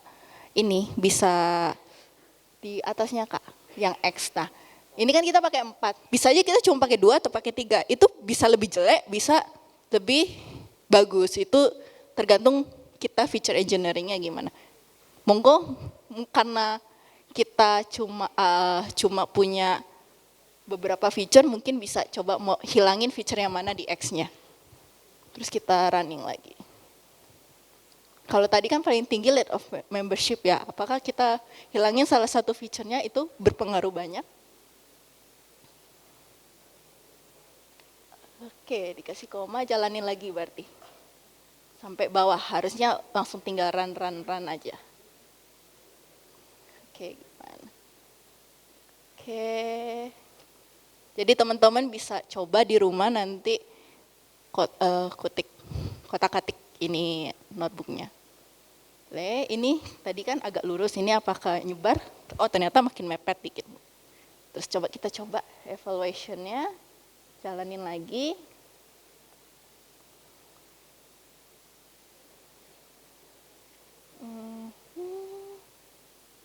Satu lagi, oh 2 lagi harusnya berarti.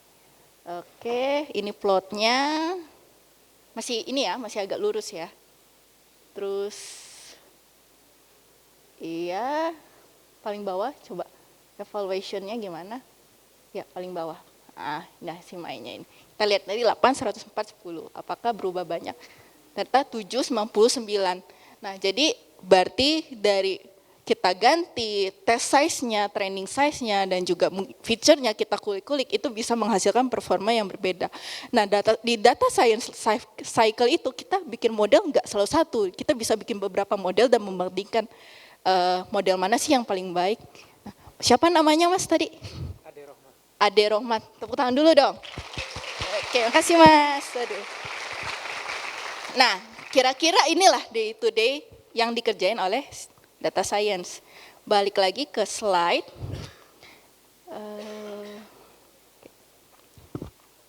Oke, 13 menit lagi ya. Nah, ini ada project lain ya. Ini tuh project. Saya bikin buat data science for kids. Tapi ini jadi web interaktif aja. Jadi yang pertama tuh ada artist stage recommendation buat kayak kalau kita mau bikin konser nih. Terus habis itu masih ini enggak? Masih bisa enggak? Ini pakai linear regression sebenarnya. Jadi kita bikin pentas musik misalkan. Itu kan bisa genre gitu. Misalkan di sini kita mau bikin 2 stage aja. Kita mau bikin berdasarkan apa? Misalkan kita yang panggung A yang lagu berisik deh, panggung B yang agak skena, yang agak melo gitu ya. Nah, itu kita bisa bagi gini kayak gini. Itu juga bisa kita prediksi gitu. Nah, di sini misalkan saya search kurang lebih. Nah, ini jadi sebenarnya ini adalah nilai-nilai yang tadi didapatkan dari si linear regression-nya. Makin dia cocok, dia grouping, di sinilah dia di clustering. Tuh, jadi nggak selamanya kayak ya pakai linear regression aja. Jadi kita bisa memadukan beberapa teknik sebenarnya. Itu bisa teman-teman coba kulik-kulik juga. Nah, ini aku ngambil datasetnya sebenarnya dari dataset Spotify. Di sini nih, yang tadi artis state recommendation itu aku pakai si Spotify Song Popularity dataset yang classification itu yang Kaggle Titanic itu lumayan entry level, lumayan kayak disuruh bikin model. Nah, kita misalkan di kapal Titanic nih, apakah kita akan selamat atau tidak gitu, berdasarkan kriteria kita. Nah, itu kalau misalnya teman-teman mau nyoba, men-challenge diri, terus submit modelnya ke Kaggle boleh.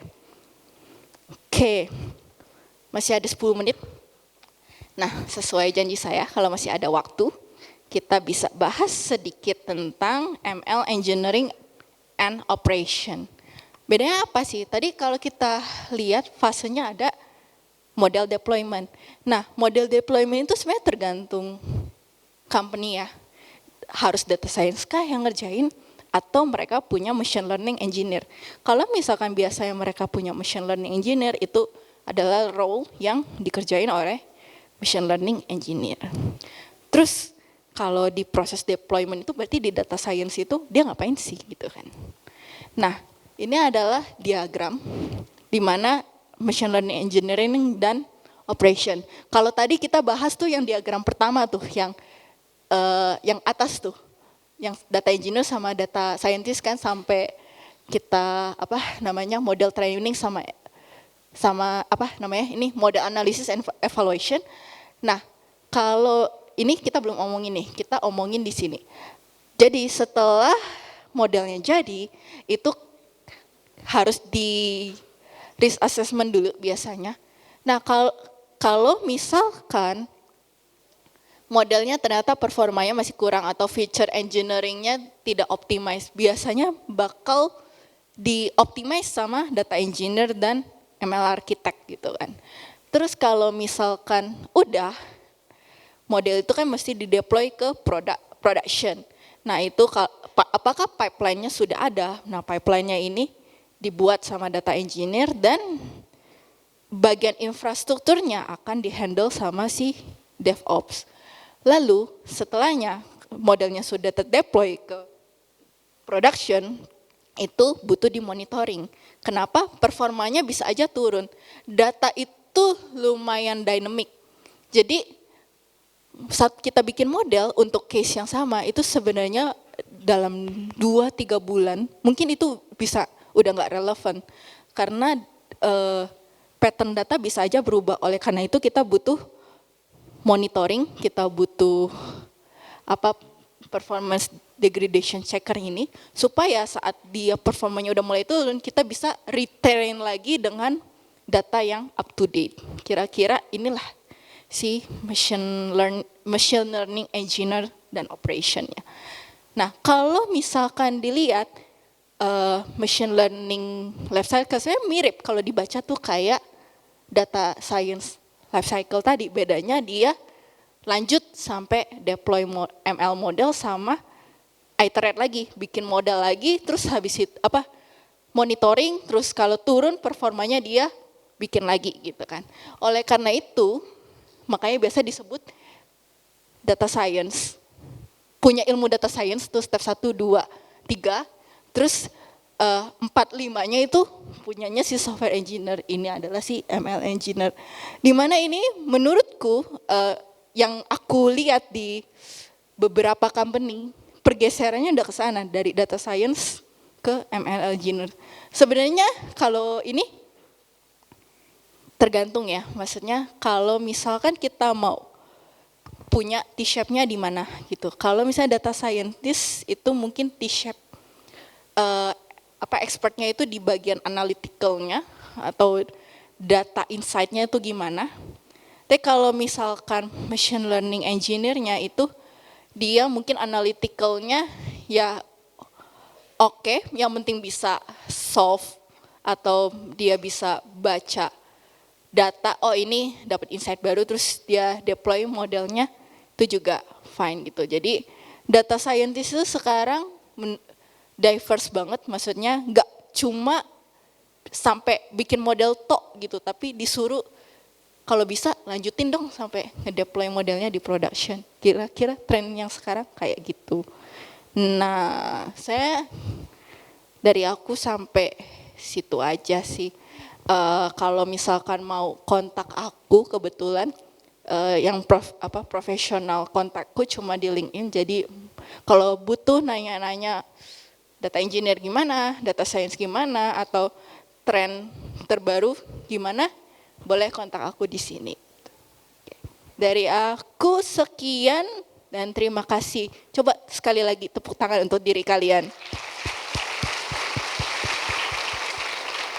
Ya, saya balikan ke moderator, mungkin sisa waktunya bisa buat Q&A aja.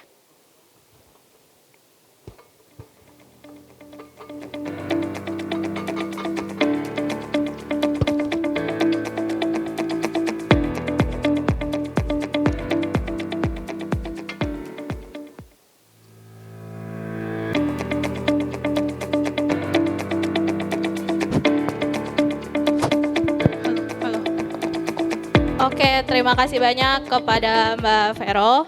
Selanjutnya kita akan masuk ke sesi Q&A. Tapi sebelum itu, teman-teman operator mungkin boleh dibantu dulu untuk menampilkan kembali scan Q&A-nya. Mungkin teman-teman yang baru kepikiran mau bertanya, silakan masih bisa bertanya.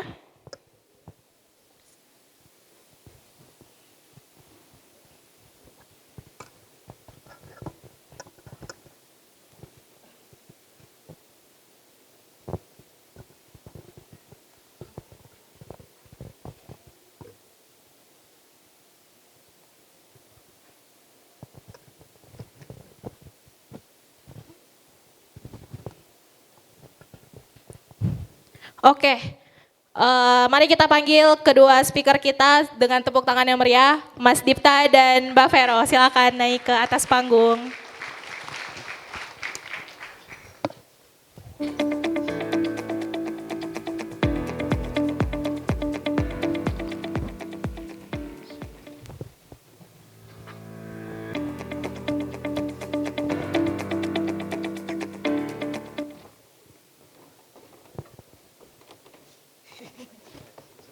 Seru pertanyaannya. Ya, terima kasih banyak kepada Mas Dipta dan juga Mbak Veronica yang telah memberikan materinya yang super insightful. Mudah-mudahan dari materi-materi tersebut teman-teman bisa lebih tercerahkan tentang data science. Dan kita lanjut ke sesi selanjutnya yaitu Q&A. Di sini sudah muncul beberapa pertanyaan. Kita mulai dari pertanyaan pertama nih Mas dan Mbak Vero dari Tias.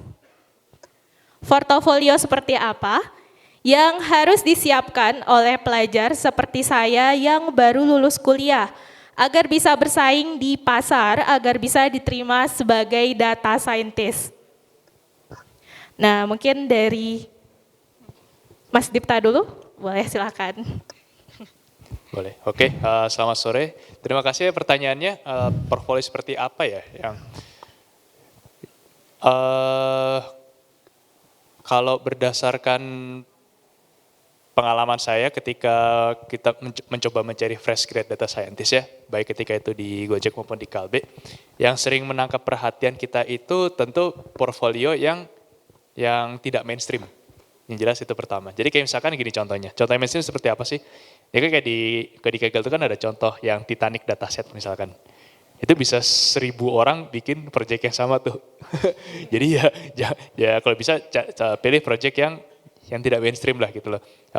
Yang Titanic atau misalkan prediction yang kebutuhan sepeda, sepeda di New York yang seperti itu. Nah, yang waktu itu mungkin sedikit gambaran. Waktu itu yang bagus adalah yang dia tuh ikut menampilkan ini, bikin data storytelling yang bagus. Jadi dia bikin tulisan yang bagus di Medium atau di blog post ya, bikin atau sekalian menampilkan GitHub-nya, terus dia bikin portofolio, datanya jelas, notebooknya sangat enak dibaca, reproducible. Jadi ini juga, nah itulah yang waktu itu yang kita lihat sih. Jadi lebih ke itu sih storytelling. Belum mungkin sebagai aku bisa ini sih apa yang ada beberapa contoh kayak misalkan ketika itu ini melihat kayak misalkan data traffic di Jakarta. Kira-kira prediksi orang itu di Jakarta mulai macetnya jam berapa sih? Nah, misalkan seperti itu. Itu aku sempat ada portfolio ini contoh yang bagus dari seorang temanku dari ini namanya Mbak Nur Fitra Monariska, dia data scientist di Microsoft. Itu storytelling dia di Medium, coba silakan di search, itu baik banget yang bagus-bagus dan itu suka jadi acuan, suka jadi acuan itu sih. Terus ya jadi kuncinya itu sih, yang jelas ya kalau bisa mungkin seunik mungkin, jangan pilih yang mainstream, terus bikin data storytelling yang bagus, itu sih. Oke, terima kasih Mas Dipta. Mungkin dari Mbak Vero ada yang mau ditambahkan? Silakan. Ya kalau misalkan kayak dari software engineering biasanya kita punya bisa lewat open source. Cuma kan kalau data scientist gimana cara open source-nya kalau kita nggak punya datanya kan.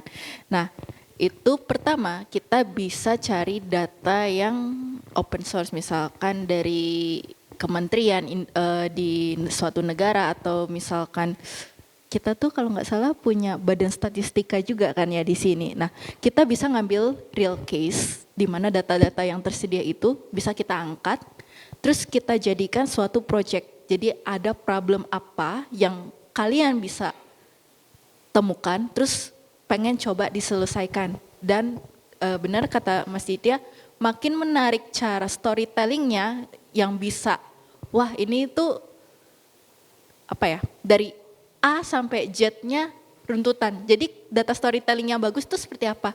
Kalau kamu nggak perlu ngejelasin backward, jadi selalu arahnya ke depan. Jadi kita nggak udah paham rentetannya, Terus habis itu kita dapat nih maksudnya, oh data ini yang diberikan melalui grafik atau EDA-nya, analisisnya menjawab pertanyaan yang ada di problem itu dan objektifnya apa? Misalkan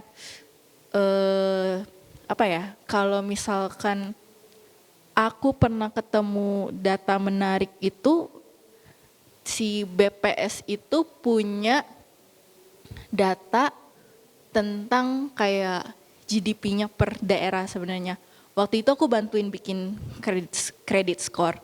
Nah, kita bisa lihat misalkan ada orang dia mau pay later gitu dia domisilinya daerah mana, terus habis itu dia ambil data dari BPS itu, oh kalau domisili ini tuh datanya kurang lebih pendapatannya segini, apakah mereka bisa mendapatkan credit score yang berapa.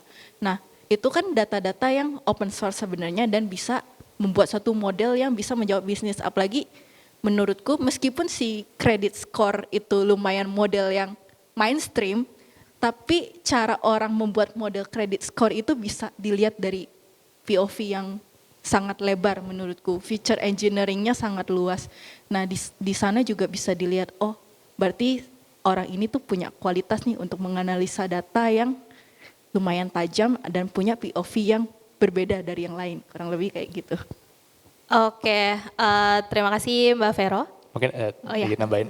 Boleh, silakan Oh iya, Mas. mungkin aku sempat lihat ada juga salah satu contoh kasus saya fresh grad yang bikin portfolio credit scoring bagus, yang dia tuh bikin feature engineeringnya bikin cyclical feature. Jadi kayak misalkan kapan sih orang biasa dia berbelanja, kapan itu. Nah ini jujur kayak waktu itu kita sempat melihat banyak portfolio, ternyata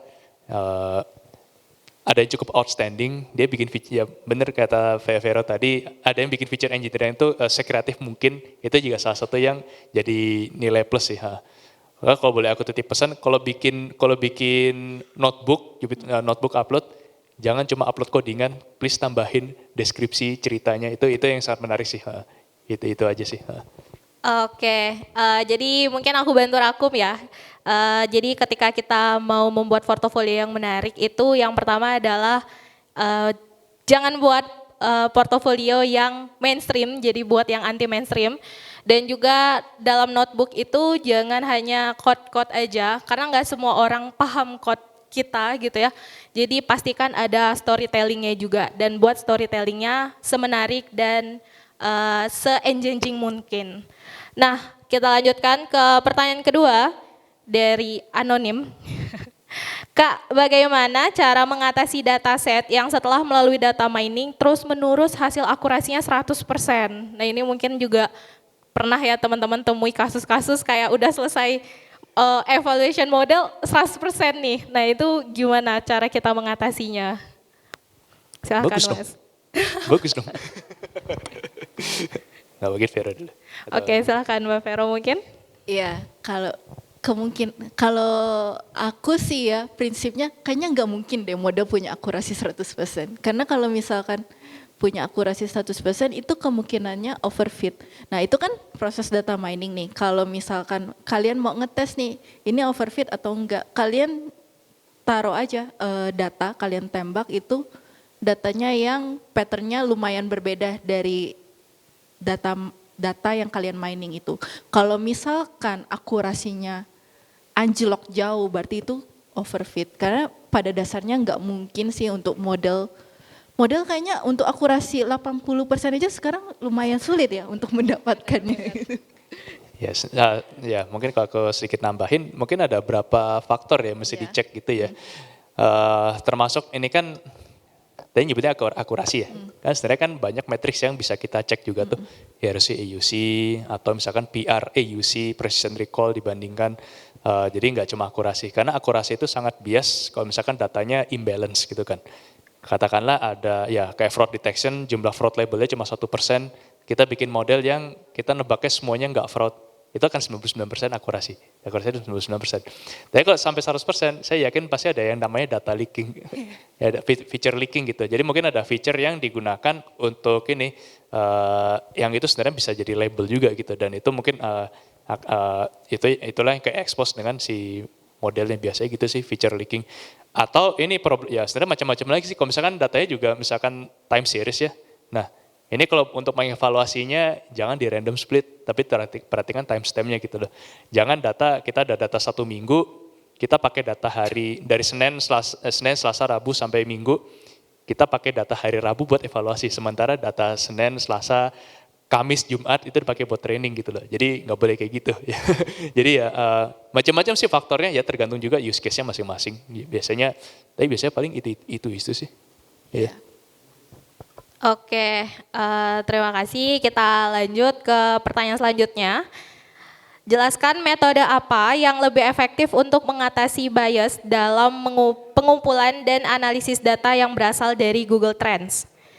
Terutama ketika mengkombinasikan data tersebut dengan variabel bisnis kritis pendapatan, margin keuntungan, pangsa pasar, loyalitas pelanggan, dan retensi karyawan. Wow, luar biasa sekali. Ini PR siapa nih? Ini PR atau interview, homework assignment interview siapa ini?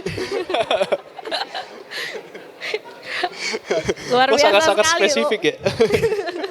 Kayak soal ujian banget. Ada yang lagi ujian atau ada yang lagi ikut interview perusahaan apa nih? Oke. Mungkin Ini soal boleh Traveloka ya? dari Mas Dipta dulu silakan. Ya, tapi kalau menurut Jadi aku jawab sendiri, ini bisa kelihatannya waktu di proses exploratory data analisis sih. Kalau misalkan datanya bias itu biasanya dia mepet banget gitu, dan outlier. Mungkin ada beberapa outlier tapi dia agak cenderung ke tengah. Jadi beberapa metodenya tergantung mau bikin apa gitu kan. Kalau misalkan dibilang paling efektif itu case by case sih sebenarnya gitu. Nggak bisa kayak analisis paling ini harus pakai logistik gitu misalnya. Nggak juga, tergantung case-nya apa. Kalau misalkan ya case-nya yang kayak harus sampai dianalisis lebih deep, ya mungkin butuh bantuan kayak machine learning juga buat analisis gitu. Jadi kayak nggak ada satu solusi untuk semua persoalan. Ya saya sependapat sih, mungkin kasusnya nggak bisa digeneralisir, tergantung case by case. Jadi tapi biasanya untuk bias harus melakukan EDA dengan intens dulu sih. EDA coba cek ini kira-kira biasnya kemana, terus kira-kira ada feature yang imbalance nggak, yang punya korelasi yang terlalu tinggi gitu. Iya, kalau misalkan jangan-jangan datanya ini berat ke salah satu populasi gitu misalkan ternyata ini tadi ada data pendapatan ya pendapatan gitu, ternyata datanya kebanyakan dari orang yang rumahnya di daerah Pondok Indah gitu misalkan, kan pasti bias banget. 80% datanya ternyata orang di Pondok Indah gitu rumahnya. Kok ini orang rata-rata gajinya di atas 100 juta semua. Nah, ya itu contoh-contohnya mungkin kan. Jadi datanya mesti dicek. Jadi sekali lagi ya betul kata Vero, lebih ke case by case gitu. Dicek juga domain knowledge apakah ini datanya make sense. Lakukan exploratory data analysis yang ketat aja sih paling. Itu sih. Oke, ya jadi ketika kita membangun model itu EDA itu paling penting ya, exploratory data analysis. Nah next, bagaimana cara mengatasi model underperform yang disebabkan kekurangan jumlah data dan tidak cukup waktu untuk collecting data baru? Apakah melakukan sintesis data bisa menghasilkan hasil intervensi yang sesuai dengan fenomena aktualnya? Tentang kekurangan jumlah data. Kekurangan jumlah data. Nah ini biasanya banyak di kasus-kasus seperti fraud atau kayak credit fraud atau ini. Saya dulu juga pas di Gojek sempat ngerjain fraud detection, itu juga problem kekurangan data ini ya tentu sering kita alami juga gitu. Dan ini ada beberapa, kalau dari yang kita kerjakan saya itu ada beberapa kasus yang bisa kita lakukan ya. Pertama itu dengan kita bikin data sendiri gitu. Data sendiri maksudnya ini tentu dengan berbekal dengan case by case ya. Jadi kita sengaja mereplicate environment yang sesuai gitu. Ini sebagai salah satu contohnya enaknya apa ya? Oh, misalkan gini deh. Dulu tuh banyak yang istilahnya ini fraud di Gojek itu dari sisi ini voucher abuse atau misalkan orderan fiktif gitu loh. Jadi banyak kayak misalkan seolah-olah customernya ada, drivernya ada, merchantnya ada, padahal nggak ada apa-apa di situ. Itu semuanya makhluk goib sebenarnya. Yang bergerak itu makhluk goib. Jadi ya ada sindikat yang kayak menggunakan semacam aplikasi fake GPS buat menggerakkan ini pakai akun palsu terus seolah-olah bergerak gitu. Nah, ini kan ini khusus ya dan ini proporsinya kecil. Nah, gimana cara kita saat itu? Kita bikin data dengan kita coba cari kira-kira aplikasi apa sih yang dicari. Nah, itu kan sebenarnya informasi kayak gitu tersebar ya di grup Telegram, di YouTube gitu loh. Kita coba install aplikasi yang serupa di HP percobaan.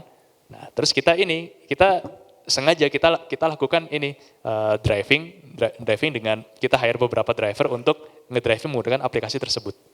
Kita pantau datanya gitu loh. Jadi kita punya data fake GPS dengan data yang real GPS. Itulah kita gunakan buat nge-labelin data. Jadi kita sebut sebagai dasar itu sih. Atau ya teknik lain juga kita bisa pakai GAN gitu ya, Generative Artificial Network buat nge-generate data artificial atau pakai semi-supervised learning. Ini juga yang banyak bisa dilakukan, yang bisa dieksplor itu sih. Jadi bikin data baru dengan tergantung use case-nya tadi, terus kedua bikin artificial data pakai GAN, yang ketiga juga pakai semi-supervised learning, dan tentu juga banyak lagi metodenya ya. Tapi kurang lebih 3 itu sih. Mungkin mau tambahkan Vero? Kalau aku mungkin lebih bisa jawab dari sisi project manajemennya. Karena ada trade off-nya itu tidak punya waktunya terbatas kan. Nah, saat kita ngebuat suatu model, ada beberapa hal yang mungkin, waktu kita collecting datanya ternyata datanya terlalu sedikit. Nah, saat kita tahu data yang di-collecting terlalu dikit ini, pertama bisa di-replicate atau di-reproduce data yang mungkin dengan environment yang sama. Tapi karena si time limit tadi, berarti itu ada masalah di produk ini, di product manajemennya, karena harusnya itu diprediksi sih kalau misalkan ada case kayak gitu. Jadi tetap harus ada si time yang ekstra buat, karena si reproducing data pun butuh waktu kan. Iya, jadi nggak bisa langsung wah ini mepet, nggak bisa.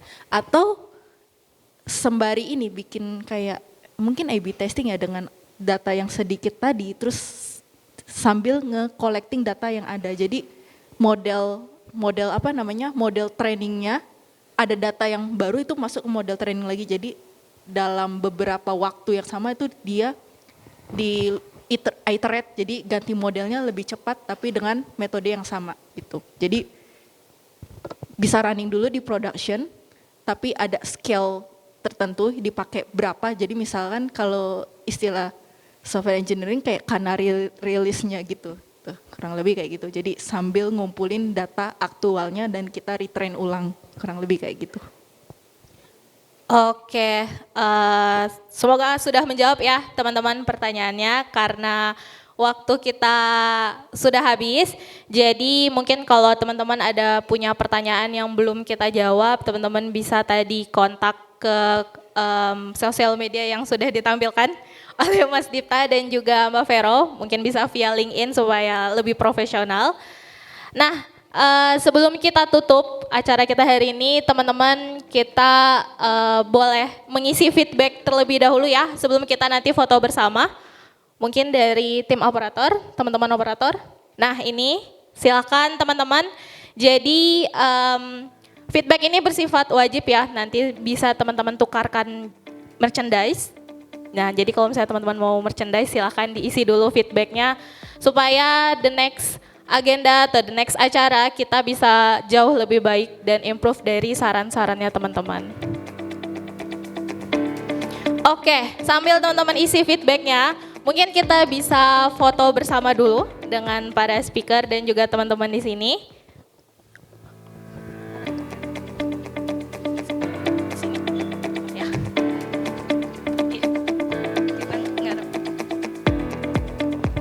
Mungkin teman-teman boleh dong berdiri biar kelihatan juga di fotonya. Karena ini kan kegiatan kita yang terakhir nih. Ayo berdiri dulu semuanya, silakan.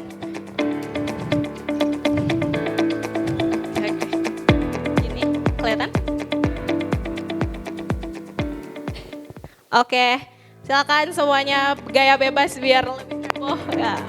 1, 2, 3.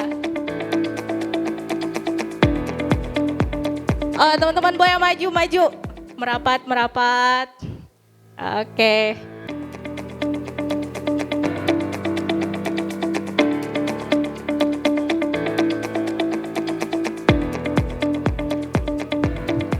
Oh, mau di bawah? Oh, oke, boleh. Siap. Oke, sekali lagi teman-teman. Ayo dong yang di belakang biar kita kelihatan semuanya. Ada dokumentasinya.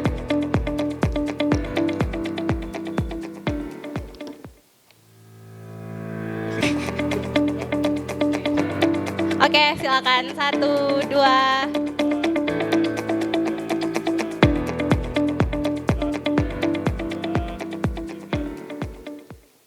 Oke, kalau misalnya aku bilang BDD 2024, mantap.